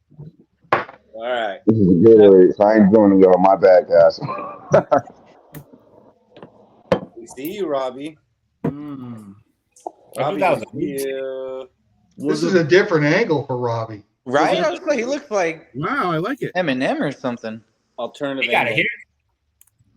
Robbie in the house. Somebody mentioned a boomer. He might have a haircut too. That too. Yeah, got a haircut. Very short.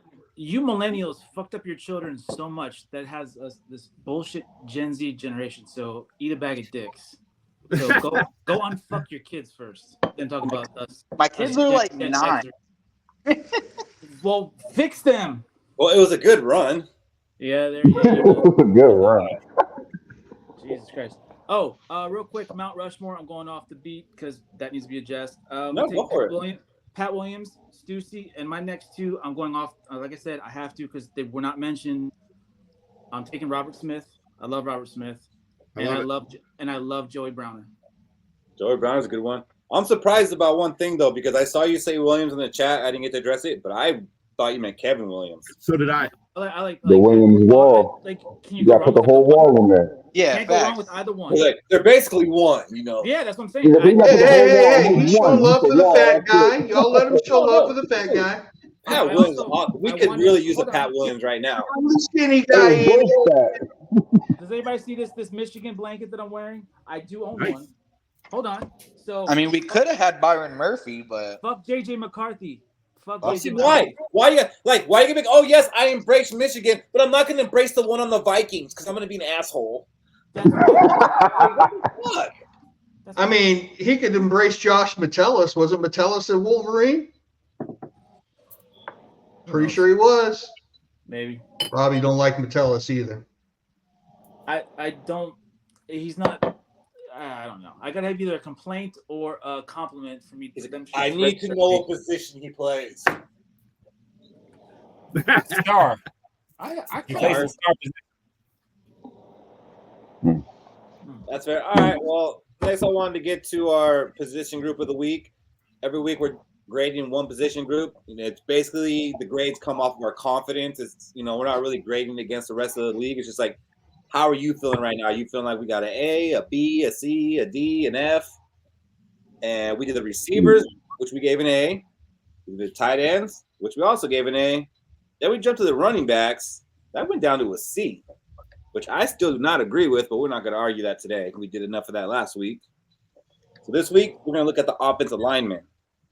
So there's a little more meat to this, but we could do this a little bit quicker, I think, than we did the skill positions because there's really not a lot to talk about because I think most of the starters are pretty much cemented aside from maybe one battle.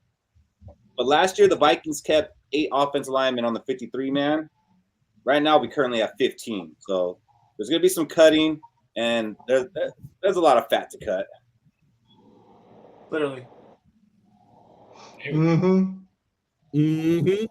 So this is what we currently have on our offensive line. You see the ones in yellow are rookies. Okay. German flex. Let's go.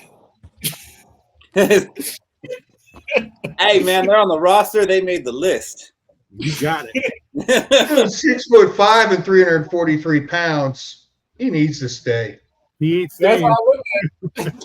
Can he play nose tackle? I want to know why Ed Ingram is still on the roster, though. Oh, come on. It could be worse, right? Come on now, Jabbar. In the second half of last year, he improved a lot. He's improved Even a I lot wasn't ragging every on year. him then. It's all you need to ask for. He improves And, every like, year. he actually gained points for me by making Kirk fumble. Sorry. And stepping on his foot. That's just a C. None of these guys have like lineman names. Like you know an offensive lineman when you see it. Walter Rouse? Okay, I like that one. Like and for some reason Juergens, but that's probably because of the lotion. A guy with the first name Spencer does not instill fear in your heart, Robbie. I am not intimidated by a massive man named Doug Nestor.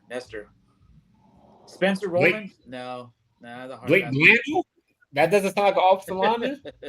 A little bit. And I'm That saying one not does. most of them, but some of these just don't even. They're not putting fear in his heart, is what he's saying. I'm not. Robbie's not happy they were cornering the market on the berries. I guess. Flashes are putting. So right now, Bradbury is our center. Blake Randall, Ingram, and Reisner are battling for the 2 guard positions, but all 3 probably are making the team. And then we got O'Neal and Darisaw as our starting tackles. So those 6 are pretty locked in. And then outside of that, we're probably keeping 2 or 3 of these guys. And does anybody have any feeling about any of these guys on this list? Or is it Quisenberry is going to be our swing. Who's that? Quisenberry will be our swing tackle. Okay. That's probably a fair assessment. I mean, I feel like there ain't shit we can do about it because there ain't shit we did for it. Kind of just gotta roll with what we got. We drafted 2 offensive linemen. We drafted Walter Rouse and we drafted Juergens. Yeah, we attacked the Who are those again, Shaq? And then we picked up 3 UDFAs. Dylan, what do you want to do? Just kidding. No, I mean, I don't have any complaints about our offensive line. I mean, I guess, Bradbury's getting better. That's kind of all we can ask. I mean, I don't think you can get much worse with what he was. And then, I mean, we have 2 stud tackles. My only concern with Brian O'Neal is I'm just hoping, I feel like, I don't know if it's me, but I feel like as the years have gone on, the injuries have happened. I feel like he's getting a little slower. He's losing a step. So I'm just hoping, that he comes in strong this year. Because I feel like anytime he kind of goes against an elite edge rusher, we have problems on the right side, Yeah. So I kind of. You said we kept 8, right? Last year we kept 8. Yeah. So I really hope that Walter Rouse makes it because we did draft him, and I kind of got a little hype watching his videos and hearing to talk about him like he could be a deep sleeper. So I kind of hope he makes it, but I don't think they keep him and Quisenberry. Isn't that guy Rouse is from Oklahoma, right? Yes. Yeah. I like that pick. So I don't think they keep them both. And Quisenberry, yes, I think he did come in well when he had to come in for us, but he is 33 years old. And then we got a guy who's 23 that we just drafted. So, but one can play and the other one is probably nowhere near ready to play. I'm not ready to make that assessment yet. You said we kept 8 last year? Yes. Why and would we keep those? If you look at this list, there's only one other guy who can play center, so he's probably making it. I don't know. Can he make it to the practice squad? Dan Feeney could play center. Feeney could play center. Can't Ed Ingram play center? He could, but he's a 30-year-old. Does he want to be on the practice squad? He can play center. He could go to the practice squad, but he might get scooped up. Can't Ed Ingram play center? Feeney is not a rookie. He's not a practice squad kind of guy. He's either on a roster or he's not. If he's on a practice squad, he ain't going to be around. Also, after Blake Brandel, Ed Ingram, and Dalton Reisner, he's the only other like legit guard. Henry Bird and Tyrese Robinson. Yeah, Tyrese Robinson sounds like a receiver. So he plays guard and center. Like he's making weird names. You know what's cool about the list, though? When you look at what they do and who they go after, it's like all the same guy. So let me preface this. Let me preface this to slightly one thing. Anybody who's an old school football fan looks at a 300-pound guy. That was William the Refrigerator fucking Perry in 1985. Okay, that he was an anomaly, the hugest monster fucking fat ass guy, and everybody was like, "Oh, that's a 300-pound guy." Everybody's 300 pounds now, so that's so it's not the power. It's not the power guy; it's the length guy now. Everybody's 300 pounds. Everybody's 6'5" or high or taller, 6'4" or 5 or taller, right? And they all have long arms. So these guys are way more athletic than we ever gave them credit for. That's really what you got. And let's be honest about it. This team is not looking for a grinder. They're not looking for a road grader. They're looking for guys that are athletes. And when you and it's pretty simple. If you want to grade your offensive line on the Minnesota Vikings, I'm not saying I agree with it or disagree with it. You're looking for athletes. And you can say that when you pick through these guys. Oh, yeah, well, this guy gets blown off the line, and this guy, it's not about getting blown off the line. It's about being an athlete and getting to the second level. That's what these guys are here for. So I don't think it's fair to look at this group and say, oh, I'm looking for the Reisner guy that can, block and block. It's not what they're doing. They're trying to find athletes, and that's what you see in front of you. And it's very evident when you look at that.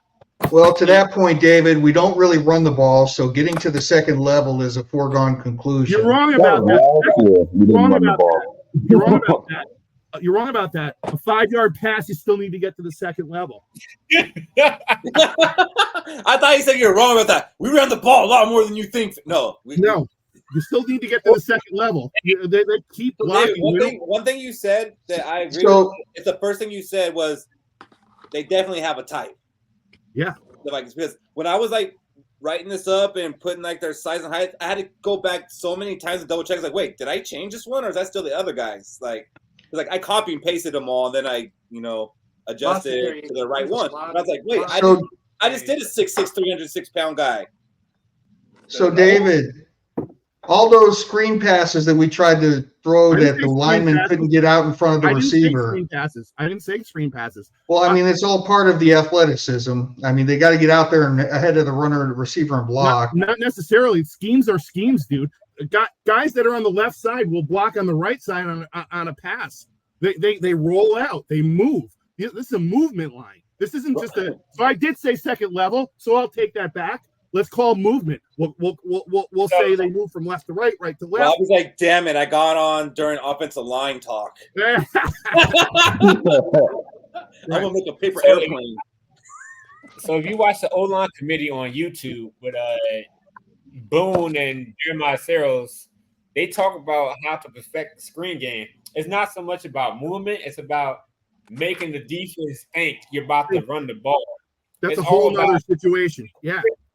The whole offensive line got to be in sync, making the defense think, oh, we're about to run the ball. So they all rush forward, and then the quarterback basically fake the handoff and then dump it off to the running back, and then it's up to the offensive line to basically get leverage and go one way.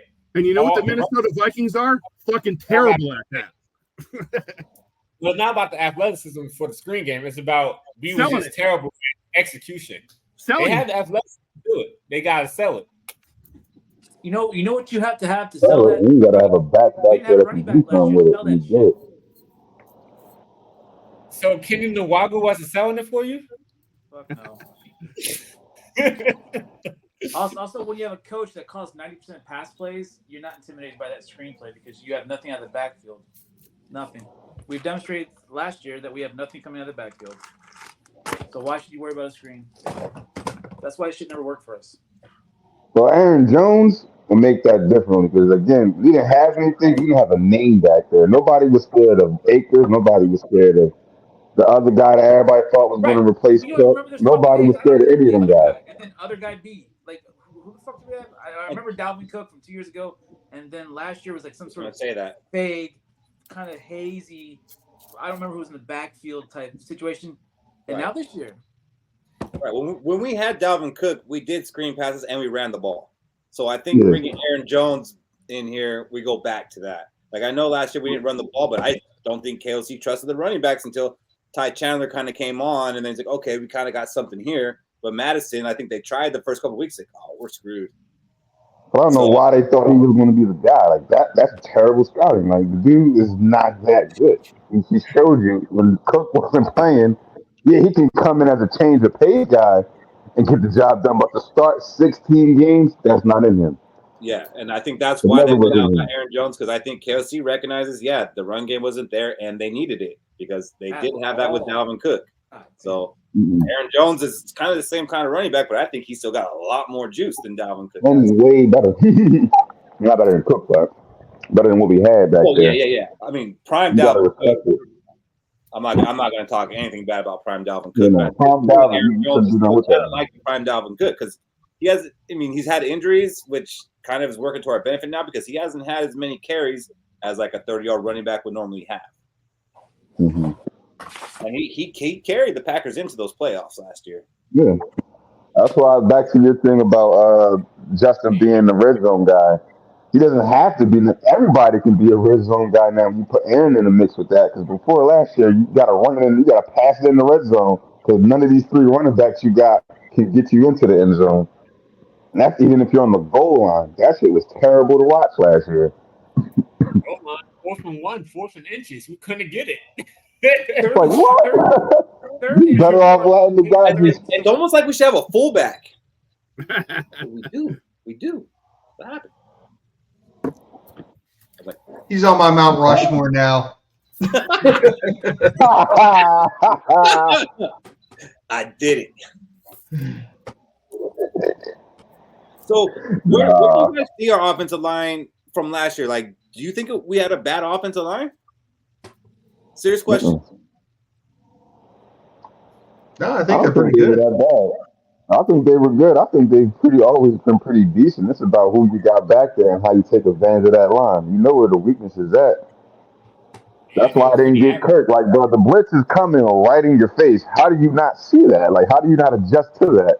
Good quarterbacks make adjustments through the game. They talk to the line. That's why when you watch Tom Brady, you watch Peyton, you watch Drew Brees, you watch all these guys that really control the game. They actually are the captains on the team. They talk that, like, one of my favorite things I've ever seen with Peyton Manning was cussing out Jeff Saturday because he fucked up. But it's like, dude, that's what you want. You got to control the game. You just come in. I cannot disagree with that more. Like, the Patriots arguably had the second greatest offensive line of all time during the 2000s runs, all that dynasty. They had the second greatest offensive line ever. So Tom Brady had hours to go back there and throw their damn passes. But not only that, even when they got pressure on Tom Brady in the pocket, Kirk doesn't really move in the pocket. Right. Watch the foot play. Watch the feet. Tom Brady would if we all right, so we have that same line pretty much all year long. If you look at that, like, I feel like that line played better for certain quarterbacks and worse for others. Josh Dobbs didn't have a fucking second to throw the ball somewhere. Correct. They bum rushed his ass, and I sat there. That boy was on his ass for that entire Bears game, from what I remember seeing of that. And the Broncos game was the same fucking thing.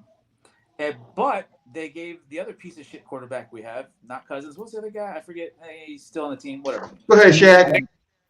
Nick Mullins? A long time to throw it. Nick Mullins? So let me ask you a question, Robbie. Is that the pre-snap read? Is it the quarterback? I mean, let me ask you this question. Fucking racism. They didn't like the fucking guy. I don't know. No. Wow. Come on. Come on, man. Time Mullins and Cousins did.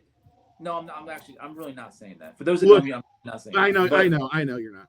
But look, let me ask this question though. I think I think the quarterback has a lot to do with how a line performs.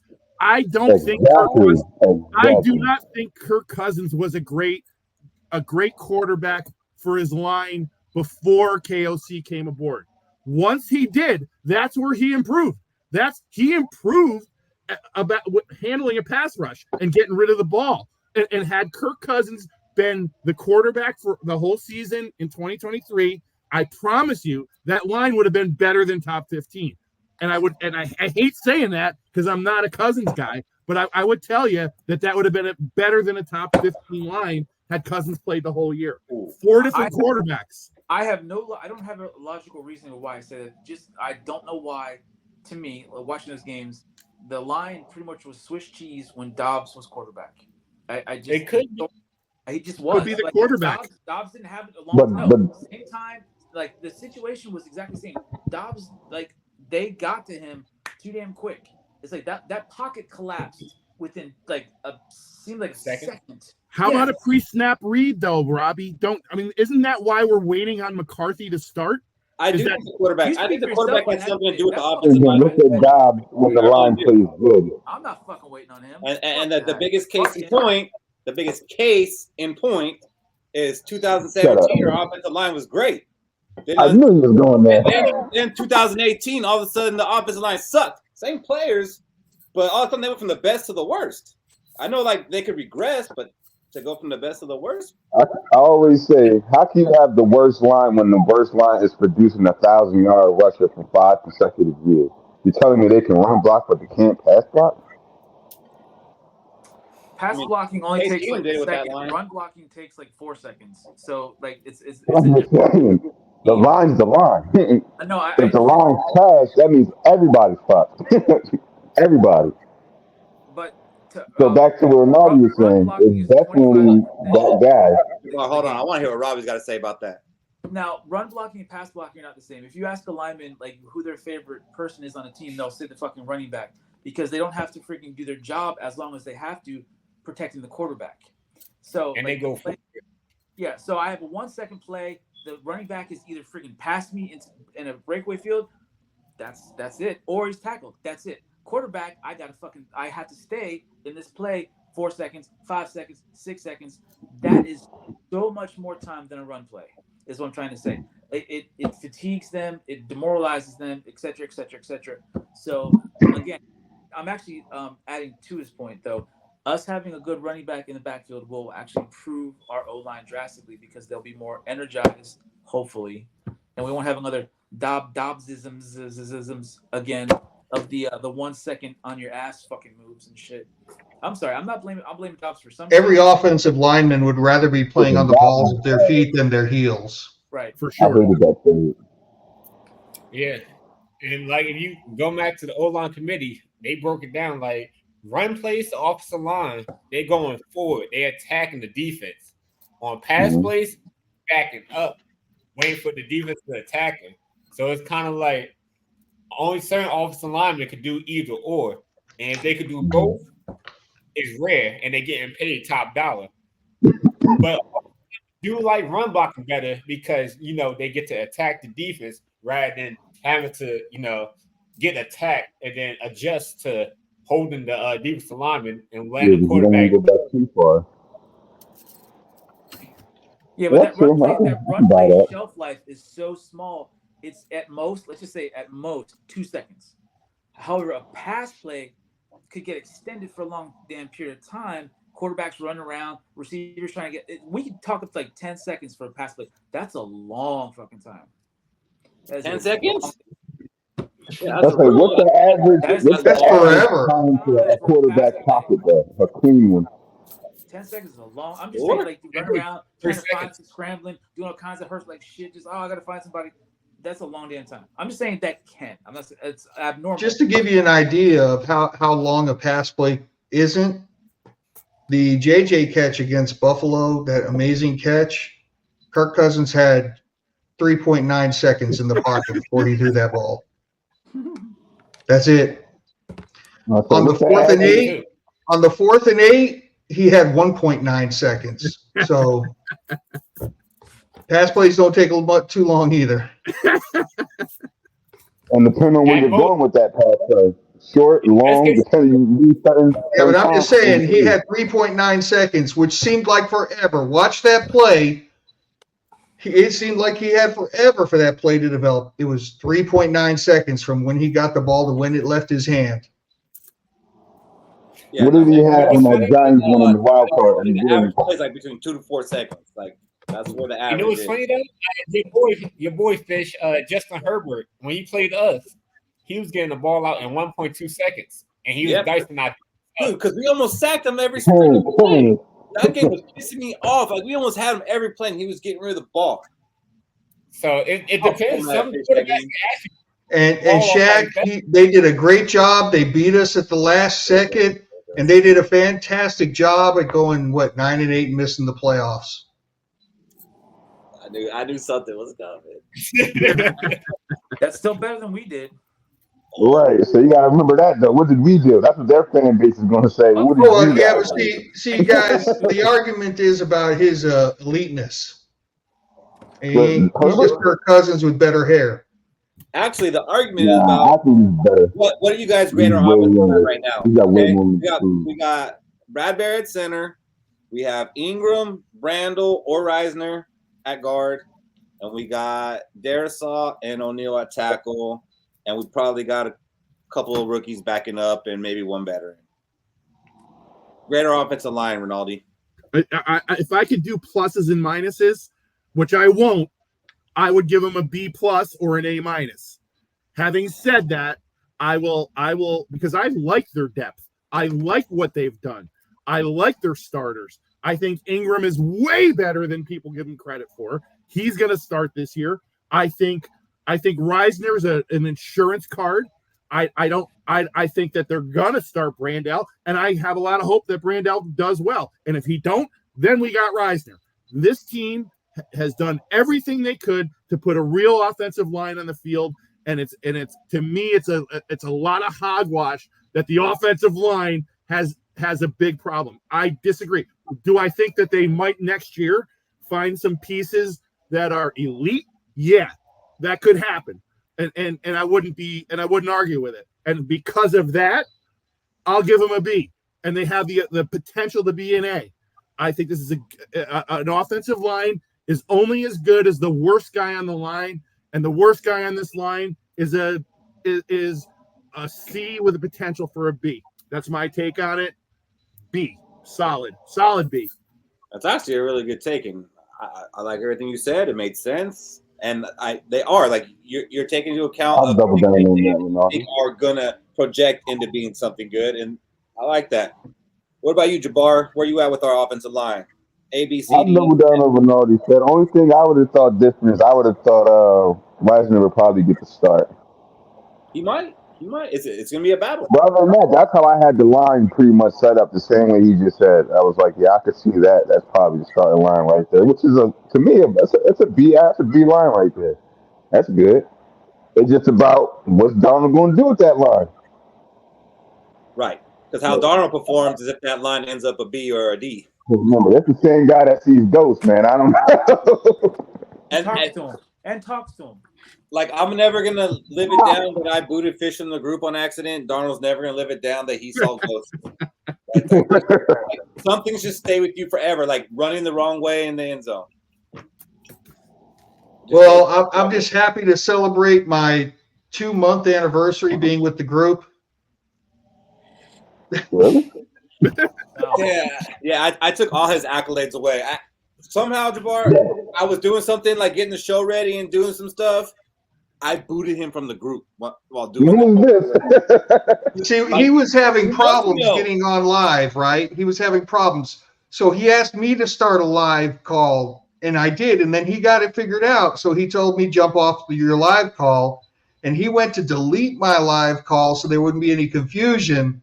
And he deleted everything. He was like, yeet, out.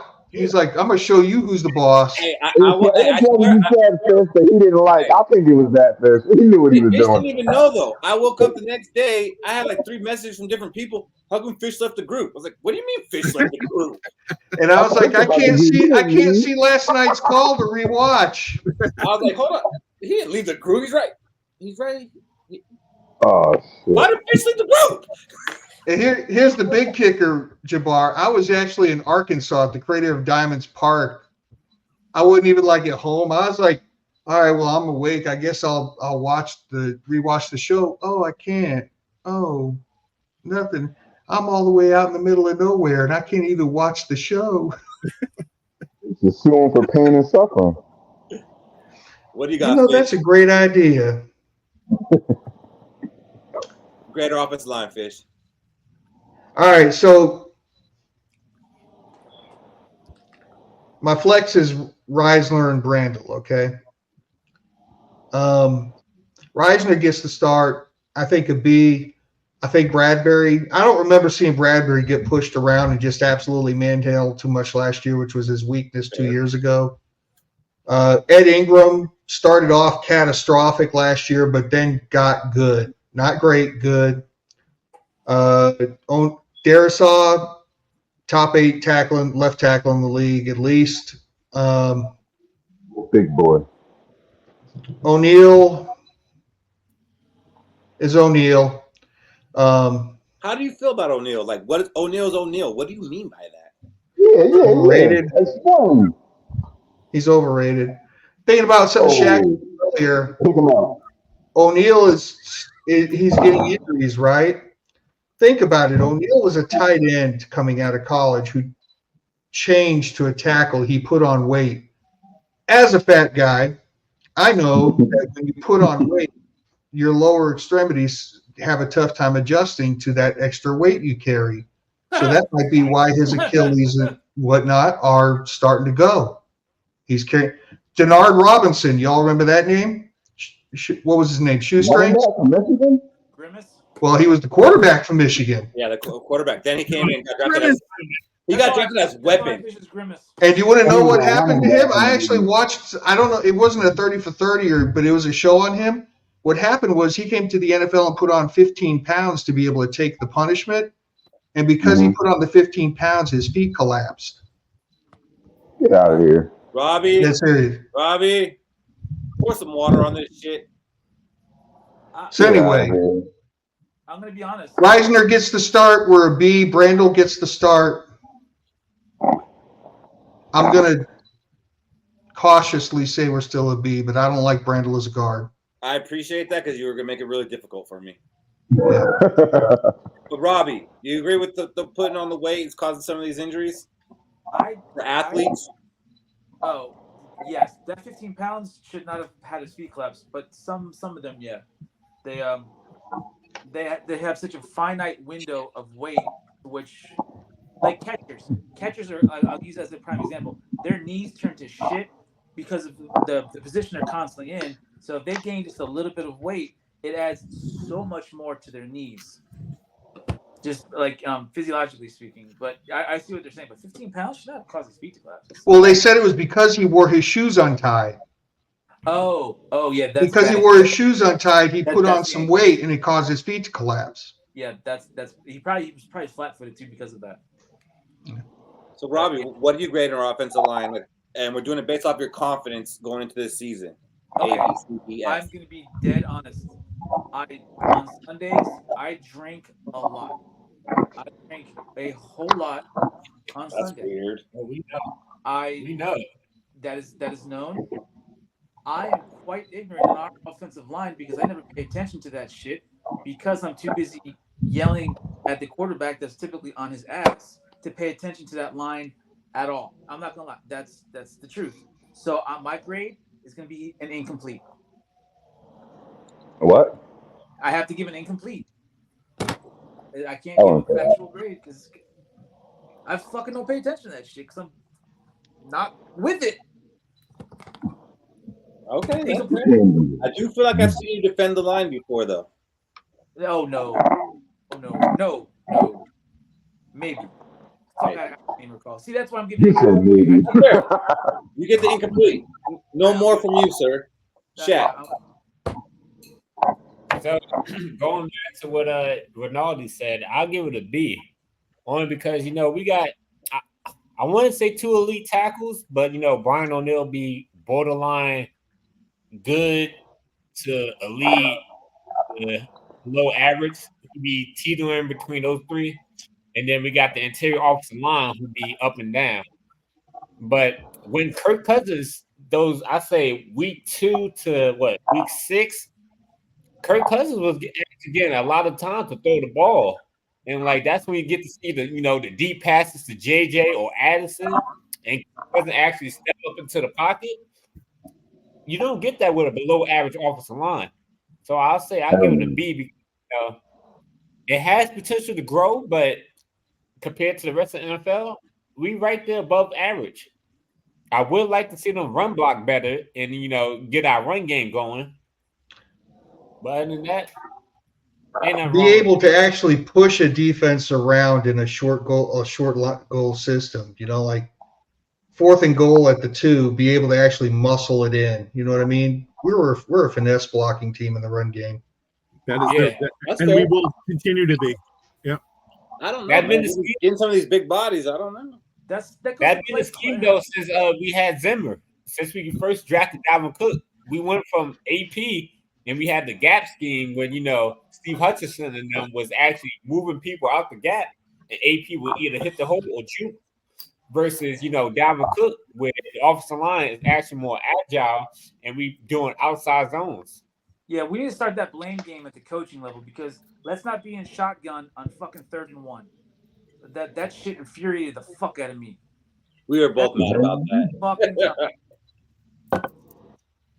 All right. So did you go with the B, Shaq? Yeah, B. I'm going with the B. We're B's across the board, except for we got an incomplete, but that's still going to keep us a B. Which I think that's fair, and I'm actually proud of us, guys, because it's easy to talk crap about our offensive line until you actually go back and look at it, and it really wasn't that bad. There's not a lot of great offensive lines, and I don't think we should judge based off how many great ones there are, but I think we held our own. Like, we were like 5 in both the passing and run. Keep in mind, we let Nick Mullins put up 700 yards in 2 games. That line has to be decent. Or maybe he's just that good. That's also true. God damn it. Wait, did JJ play in either of those games? No. Did he play in both games? No, he didn't play in any. He ain't playing any? Oh, no. He didn't do nothing in those games. Okay, come on, man. Didn't he almost put up 400 against the Bengals? Did JJ play? All right, we're not doing Nick Mullins talk tonight. No. I will not fall into this again. Wait. We're not doing it. We're not doing it. I hate Nick Mullins. He got sacked. Instead of taking the sack, he threw the ball. I will defend this. This is the easiest thing in the world to defend. Yeah, and he got a defensive tackle to get an interception instead of taking the sack. That was probably worse than Kirk Cousins. Don't talk shit about our QB too. Don't talk. No. Can I explain what happened on that play though? Yeah. Okay, the clock was running, right? We didn't have any timeouts. If he gets sacked, we're not getting a field goal off anyways. So he's just trying to get rid of the ball to stop the damn clock so we can try to get a field goal. So an interception or a sack is the same result. So why would you throw that shit in the middle of the He was trying to save the clock. At least he was aware of the situation. He wasn't aware the sideline was over here. The lineman was going to intercept that ball? Probably not. Wait, was that the Lions game? You talking about the Lions game? Bengals. No, I'm talking about the Bengals game. He basically handed the ball to the defensive tackle while he was in the grass. No. He didn't have it. He was played by the defensive lineman. He was already sacked. So his right idea was, let me get the ball out. And yes. Because if you get sacked, the clock is going to run out and you're not going to get a field goal. Shaggy's stupid. I agree because no matter how it looked, or what the result was, his thinking was the right thinking. Okay? He was thinking, he knows the clock's running. He knows we don't have timeouts. He knows if he gets sacked that the field goal team's not going to get out on time, snap that ball, and kick it. The only chance they have to score points is if he gets that ball out of his hand. And he was in a shitty position to try to get that ball out of his hand. But an interception, what happened? The half ended. It's not like the Bengals, they got 3 points out of it. The half was over. It's like getting mad at a quarterback for throwing a Hail Mary at halftime and get intercepted. Like that's what this is. It just looks different. That was like dude from Detroit running out the back of the end zone.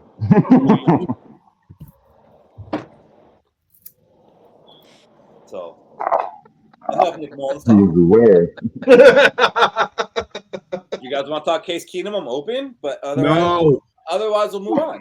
Nobody cares about Case Keenum. I care about Case Yeah, Keenum. Denver. Oh, don't say that. Here it comes. Man, let me tell you something. I loved watching Case Keenum chuck that rock in 17. You should have seen him. You should have seen him chuck that rock in 2018. How do you do it, Fish? You like that? How you go? I've never done this, but I remember hearing Case Keenum broke all the passing records at the University of Houston while he was in college, and I said, all right, let's see this guy go on. What quarterback played at the University of Houston? Well, University of Houston is a pretty big passing team, so I mean, like they're like air everything. like They don't run the ball at all. Which one of them? Anybody else made it to the league over there? I don't know, man. There's been plenty of great college quarterbacks that never made it to the Did NFL. Rodney Peete play there? Houston put out a few. I think he quarterbacks. did. I think Houston Rodney put out a Peete. few quarterbacks. As a matter of fact, I believe it was Rodney Pete's records that Case Keenum broke. I think it was. Phi Slamma Jamma. That's right. You're a big Houston fan. So, Case Keenum, greatest fight court. No, I'm kidding. So, PFF put out some odds to win the division. I just want to touch this real quick. They got the Detroit Lions a 36% chance of winning the division. What's gonna happen? They have the Packers at 29%, which is crazy to me for a couple reasons. The Bears at 21%, and the Vikings all the way down at 13%. Now, I don't think the Vikings have a great chance to win the division, but 16% less than the Packers. I think it's better than the Bears. Less than the Bears? Yeah. Robbie, is this accurate? The Lions should be much higher, much fucking higher. Okay, and that was the first thing that I have a problem with. Like, I think they are better than the Packers more than 7%. I'm gonna say it. Hold on, I'm gonna say it. Outside, personally speaking, I think their coach is fucking retarded. Outside of that, that team is perfect. That team is fucking perfect. There are zero flaws, zero holes in that team on paper. And I said this last year too. That team drafted well last year, and they drafted this year as well. They deserve the North from how they drafted. They deserve the North for how they're playing their players. They deserve the North just because of all those sexy bastards that they have on that awesome ass fucking team. I'm fucking jealous of who they got. I just am. I'm gonna say that. But the Lions should be at like fuck it. Let's just above 50%. That's me. I actually agree. Because that team is fuck. I honestly think, and I'm gonna say this, and I said this last year, they were 2 plays away from being in the Super Bowl. 2 plays. This year, I can see them. I can see them in the Super Bowl. I can. I don't like to say that, but I just fucking can. I don't see that. But you guys, where are they weak? And what? I can see That's the coach. No, I don't think their coach is weak. I think that where they're at, well, the GM has lots to do with it with drafting, but their coach got them believing when they didn't even have the players they have now, and they started playing tough football. And yes, he takes risks, and when they don't work, and it's what a fucking idiot. Like, but he's getting them there. I don't think with another coach that they were in the NFC Championship last year. Where but they have. John Kelly was a good coach. He just did stuff that didn't work out. That's his thing. Everybody knows he does, and he lives and dies with it. But he died by it, Keith, and he will continue to. But it's not because he failed. The players failed. The plays were open. The guys were open. They dropped the pass. Keith, going forward on fourth down. Well, going forth on 4th down 3 times. The coach. But they only missed it twice. He is. All right. They missed it 3 times. But hold on. But we're nitpicking. We're nitpicking minutia right now. That's what I'm saying. The fact that we do that, like they have 0 flaws in that team. There isn't like the team. The roster is awesome. I don't agree with you guys with the coach. I think the coach is a big reason why they're where they're at. I can agree with that. All right, so they're gonna buying in is a lot more than the talent. Like just the buying in and being the togetherness, the collaborative, like all that. Like, and we're starting to build some of that. I mean, we're not talking about biting kneecaps and stuff. Like we're doing a little bit different, but we're doing the same thing. Do you know why they're close? Because a lot of those guys come from the same fucking team. that they were drafted from. I'm gonna move on from that topic. That's why they're so fucking close. I will tell you this. That helps, Robbie. I'll say that helps. Just a little bit. Keith, if you're not going to buy that Dan Campbell will be the reason they collapse, all right. They're going to collapse because the get back coach ain't going to do his job, okay? And that's why the team's going to collapse. I bet you it's because of Jared Goff. That is their only. I'm not going to go there either, man. I like Goff. I do, but I still think if they fall apart, it'll be probably because of Goff. I like Goff too. I disagree with that. I like Goff.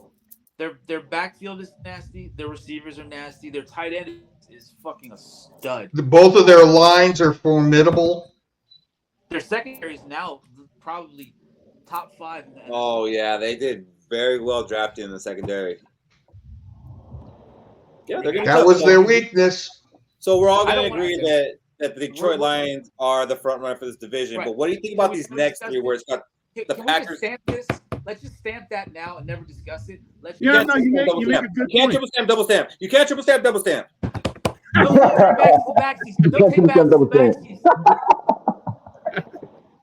Only one stamp.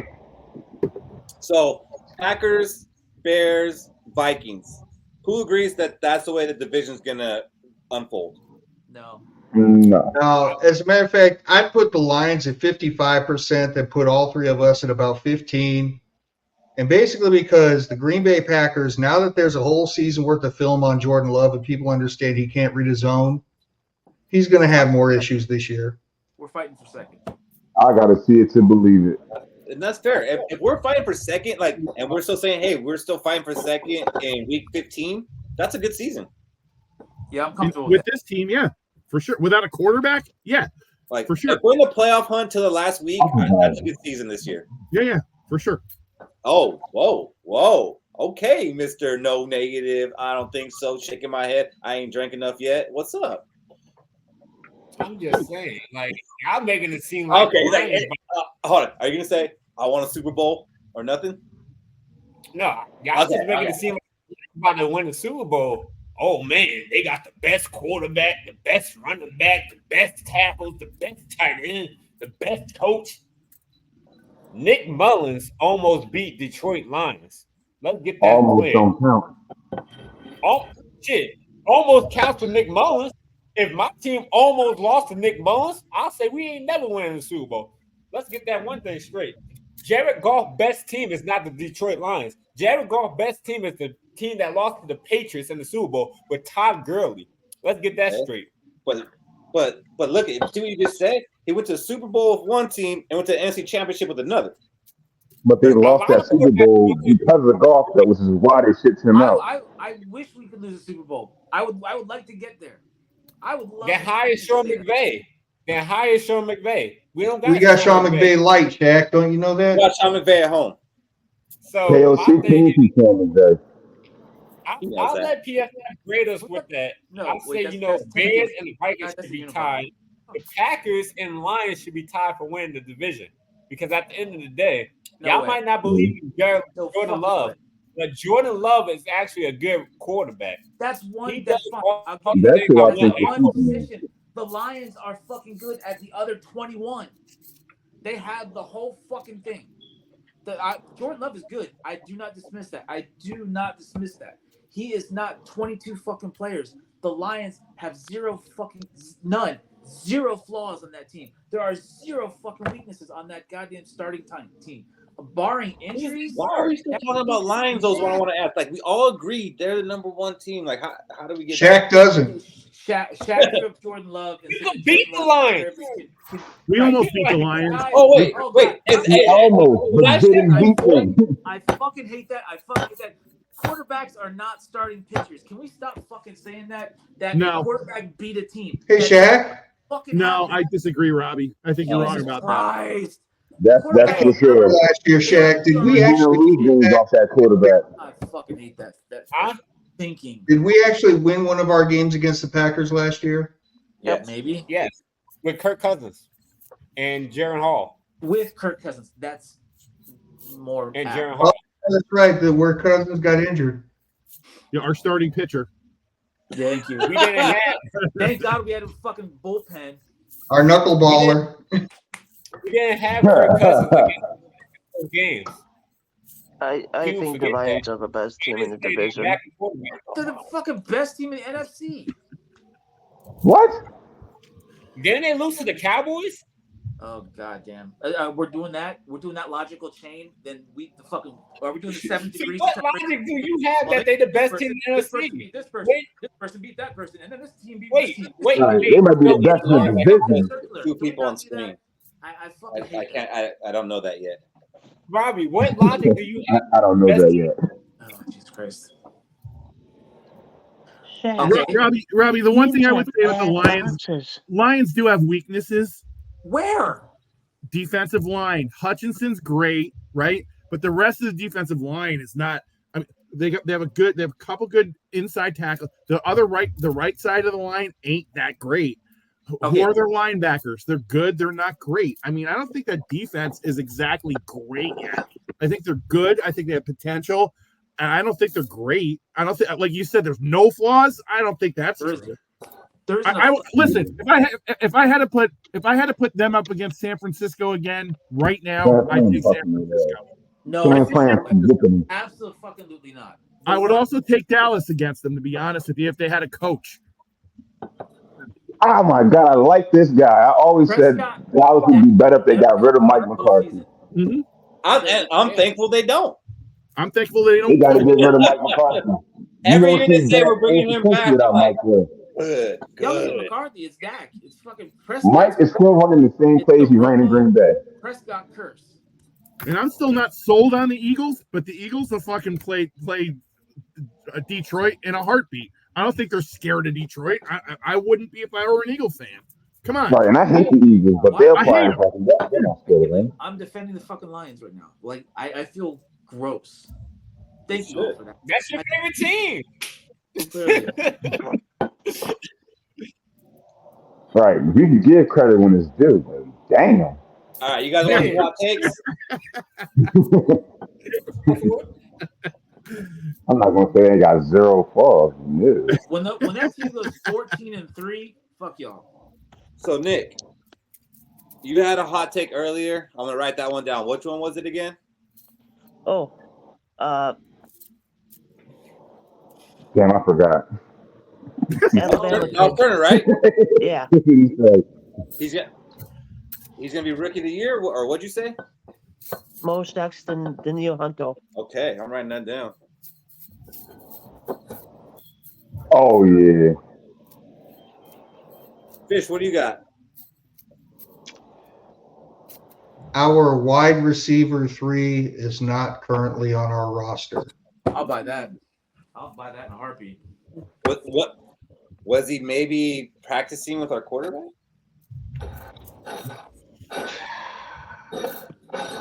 Nah, I don't think so, but I think we're going to get somebody.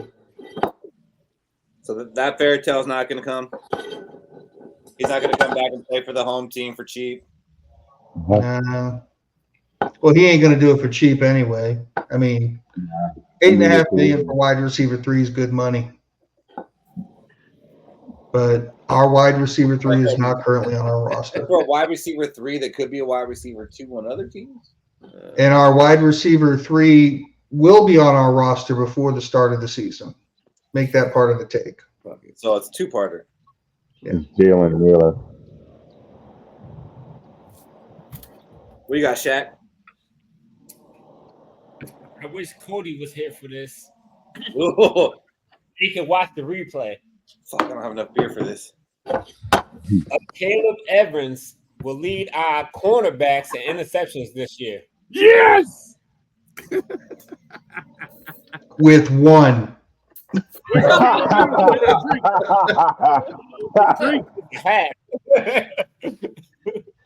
a win is a win. That's really like that could actually be something.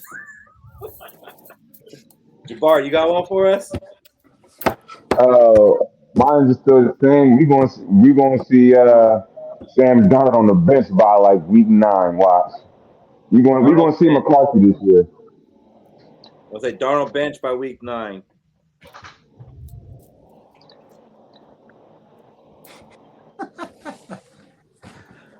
Uh-oh. Robbie's laughing.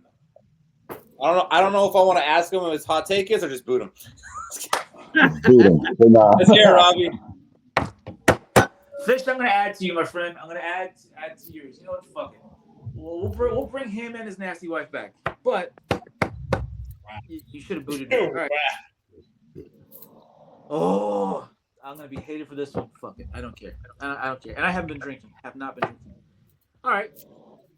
We trade my two favorite players.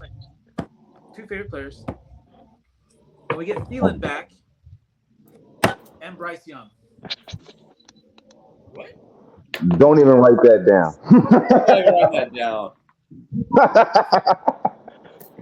He sends McCarthy and Jordan Addison for Thielen and Bryce Young. You have to bring my name into that nonsense. Is that a Madden trade? Madden 2025 trade? You could just say you don't have one. No, fuck y'all. Or that. Oh, wait a minute. Now, wait a minute. I have had some outlandish shit in the last few months have come to fruition. That's not about to be one of them. This is not even outlandish. Like some real outlandish shit. We're going to wake up tomorrow morning in a blockbuster trade. Y'all are going live right now, and I'm getting on first. You know what? I get to play this card a whole lot. I predicted we were going to draft a fucking kicker, a very specific kicker, and we did. No, Robbie, your best call was last year taking Vikings over San Fran. That was killer, dude. That was the best call last year. The best call of the year. Not only your best call, it was the best call of the year. I didn't make that. Oh, I did. Yeah, you did. You was like, this is some Viking shit. Sir. You're not good, but you're trying to use right now, sir. That's not going to work, but thank you. Take the attaboy when you can get it, right? Yeah, right. What the fuck? I'm taking it. Thank you. Much to Fish's dismay, Blake Cashman will lead this team in tackles this year. Whoa! I like it. I got one. With one. It's just the same for everything. Justin Jefferson will lead us in receiving touchdowns. With That's one. kind of obvious. All right, Rinaldi, what you got? All right, I'm going to go the NFL record for a rookie in sacks is 14.5, and it was Javon Curse, and that will be broken this year by Dallas Turner. That's crazy. You know what? I like this. Dallas Turner getting some love on this show tonight because I think JJ McCarthy's getting all the love, and we're forgetting that Dallas Turner was a first-round pick too, and some back of the bus bullshit. What school did he come from? So what you say? What school did he come from, Dallas Turner? I'll be honest, I didn't know who Dallas Turner was. College, I think, or Appalachian State. Was it? Division. Colorado State. Colorado State. I get Appalachian State and Colorado mixed up all the time. What, Robbie? What's going on over there? Here, I pulled it off. Come on. Hey, Jabbar, he is the second best player from that school that we drafted in the draft. We got the kicker. No, wait a minute. That might be true. That might be true. That wouldn't be the worst thing in the world if we ended up with Justin Tucker. I'm just saying. I'm not Fish. That I honestly, between you, me, and the four walls, I kind of agree with that. Oh wow! I put that boy on a pedestal for a lot of fucking reasons. Fish went for a kill shot with a friend. I'd rather have Von Miller than Justin Tucker. Yeah, me too. Yeah. I don't know, man. There's way too many games when it lost off the foot of a kicker. That might be a topic, bro. Like, would you rather have Mike Vander? No, man. No. I'd rather the edge rusher. I'm not bullshitting. I don't know that that's true for me. Von Miller. The guy that I feel comfortable every time he kicks a 40-yard field goal. No anxiety. I can go take a piss when they're kicking extra points, right? And a 50-yarder I feel good about. No anxiety. Go back 3 years ago to that game versus Arizona at the very end, and tell me you'd rather have Von Miller or Justin Tucker. I'd rather have Von Miller. We'd be in the game. We'd already won. Seattle game. Wait, hold on. Seattle game, we missed it. Ump's not here anymore, huh? No, it's only 3 people. Yeah, it's just us. Oh, that was great, Joseph. To miss the field goal against the Cardinals? Because he says that he's never missed a kick that cost us a game. That is not true. Blair Walsh? I remember Blair Walsh missing a fucking chip shot. No, we're not talking about Blair Walsh. I was at work watching that goddamn game. But that's my point. Blair Walsh is start missing kicks for that playoff game. Yep. Nope. All you guys made Blair Walsh suck. He missed a kick, but you guys made him suck. Daniel Carlson. He missed that kick for sucking after that. All that kind of stuff. Like, people forget, too, that Blair Walsh scored all of our points that game. Not only that, he broke a record. For missing the kick. What was it? An extra point, basically? That easy to that important. That's a record. He missed the. You know what the most positive thing about that game was watching Bud Grant walk out there in a polo in negative 100 degrees and for the coin toss. That was awesome. Blair Walsh missed a kick that they let the handicapped kids kick at fucking halftime to win like $10,000 and shit. He missed one of those fucking chip shots. I have a problem with that. When the fucking handicapped kids and shit are making that shit and your fucking pro isn't, I get the fact that he made all the Robbie, points. you've already killed one. Bad. No, he wasn't handicapped. No, Robbie. Handy life. I'm just saying, before Blair Walsh did that missed kick in the playoffs, he did break the record for most 50-yard field goals, and he was only a rookie. But he missed the I'm hoping. He missed a 13-yard kick. It was an extra point. It was 23. Extra points get missed all the time, every Sunday. Hey, you know what? He kicked so many field goals in that game. He was like, "Damn, my leg's tired." That might have been it. Tired right there, Bucko. But look, now your career's tired. You can sleep. He said, "You know what? I don't want to get embarrassed by the Panthers next week in the playoffs. We should just end it here in a close game." Why not? What I got to lose? All right, fellas, let's go around the horn and end this thing.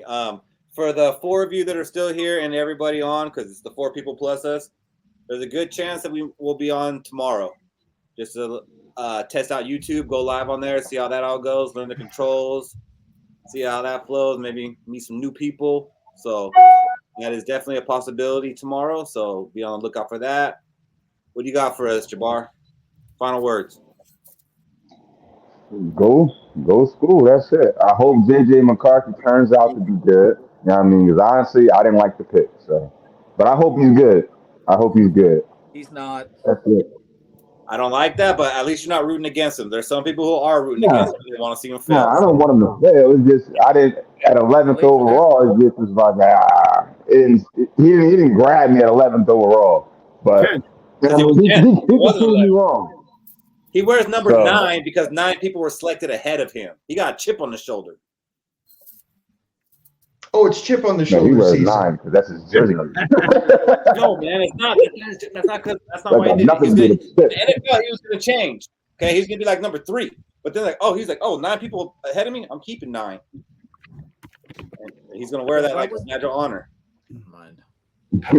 I hope that's the case. No pun intended. Case. No pun intended. I thought about it as I said it. No pun intended. Case is good in this circle. What do you got, Shaq? So I say we're about a month away from training camp. Make sure you guys, you get ready. We're gonna start looking at training camp battles, and I'm just waiting for to see what players step up. We kind of already got an idea of who the starters are, but we kind of got to see who the wide receiver 3 is, who's going to be our starting left guard, and who's going to be our cornerback. So enjoy this little break we have before we have to start stressing about this cornerback or this guard sucks. So enjoy this stress-free last month before we start getting into preseason. That's all I got. Nice. Ronaldo, what you got? Okay, so this is a tribute to Cody. So let's make sure that we make deep, passionate love to your wife. Get out of fucking Frisbee and play with your dog. Not this week. Hang out with your kid and ask him his opinion. And get fucked up and have a great weekend. Skol. What do you got, Robbie? So on social media, I believe instead of taking pictures of his food, he starts to eat his food, and Jordan Addison actually gains 20 pounds. I don't think he will, because if you've seen his food, it's not very hefty. Bro, I don't like that's the fact that he needs to take pictures. It's almost like proof for assholes like me that doesn't think the fucking poor kid eats. Like, look, this is what I fucking like. No, yeah, I'm with you. Yeah, Robbie's like, eat a sandwich. Eat a He's fucking like, goddamn yeah, this plate costs $80, but I'm still hungry. I mean, that's what millennials do, Robbie. We take pictures of our food. Fucking diet water and shit. That's what my daughter says. My daughter says phone eats first. Yeah, we take pictures. What? Phone eats You will first. see when we eat. What do you got for us, Fish Cody? Speaking of YouTube, Keith and I have been working on trying to put some content together to, just kind of have some stuff posted to help this thing grow a little bit. I think we've made a couple of funny videos. Check it out. There's one where I get squirted in the back of the head by Randy Moss. And in the face. Yeah, and in the face. Not in the face. So, we're trying to do this thing. Patronize us is what I'm saying. Speaking of patronizing, where the fuck has Alex Hortus been tonight? I've had his damn book sitting right here the whole damn night, and the author of the book, who's been here every week for a year, has decided not to show up tonight. What's Alex, the refund policy on that book, Fish? Hey, have you read the book? I don't know, but I'm about to find out. Have you even read the book? He just got it. I'm up to page 20. I just started yesterday. All right, fair enough. That's fair. So to be fair, he might be watching the debate that went on. What? Well, hold on. Pause. I don't give a shit about that. I don't think either of them bought his book. Yeah.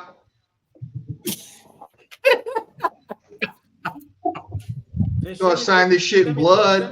Well, if you have anything you have to say to him, I am damn sure clipping this and sending it to him.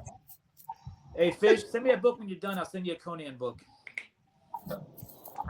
Oh, now you're in a book club, Fish. See? Like, this shit just spirals. You start reading, This then you is gotta just read. like the reading rainbow now. Butterfly in the sky. Reading is fundamental. Oh, my gosh. Yep. I really don't got much to say except thank you for who were here. Thank you guys for being on camera and talking Vikings with us. I had a really good time. I don't care who saw it, who didn't see it.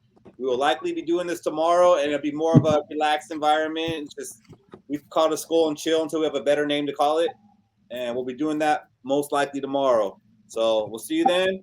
Oh, wait! One more thing for you four. Well, too late for now. We're still there.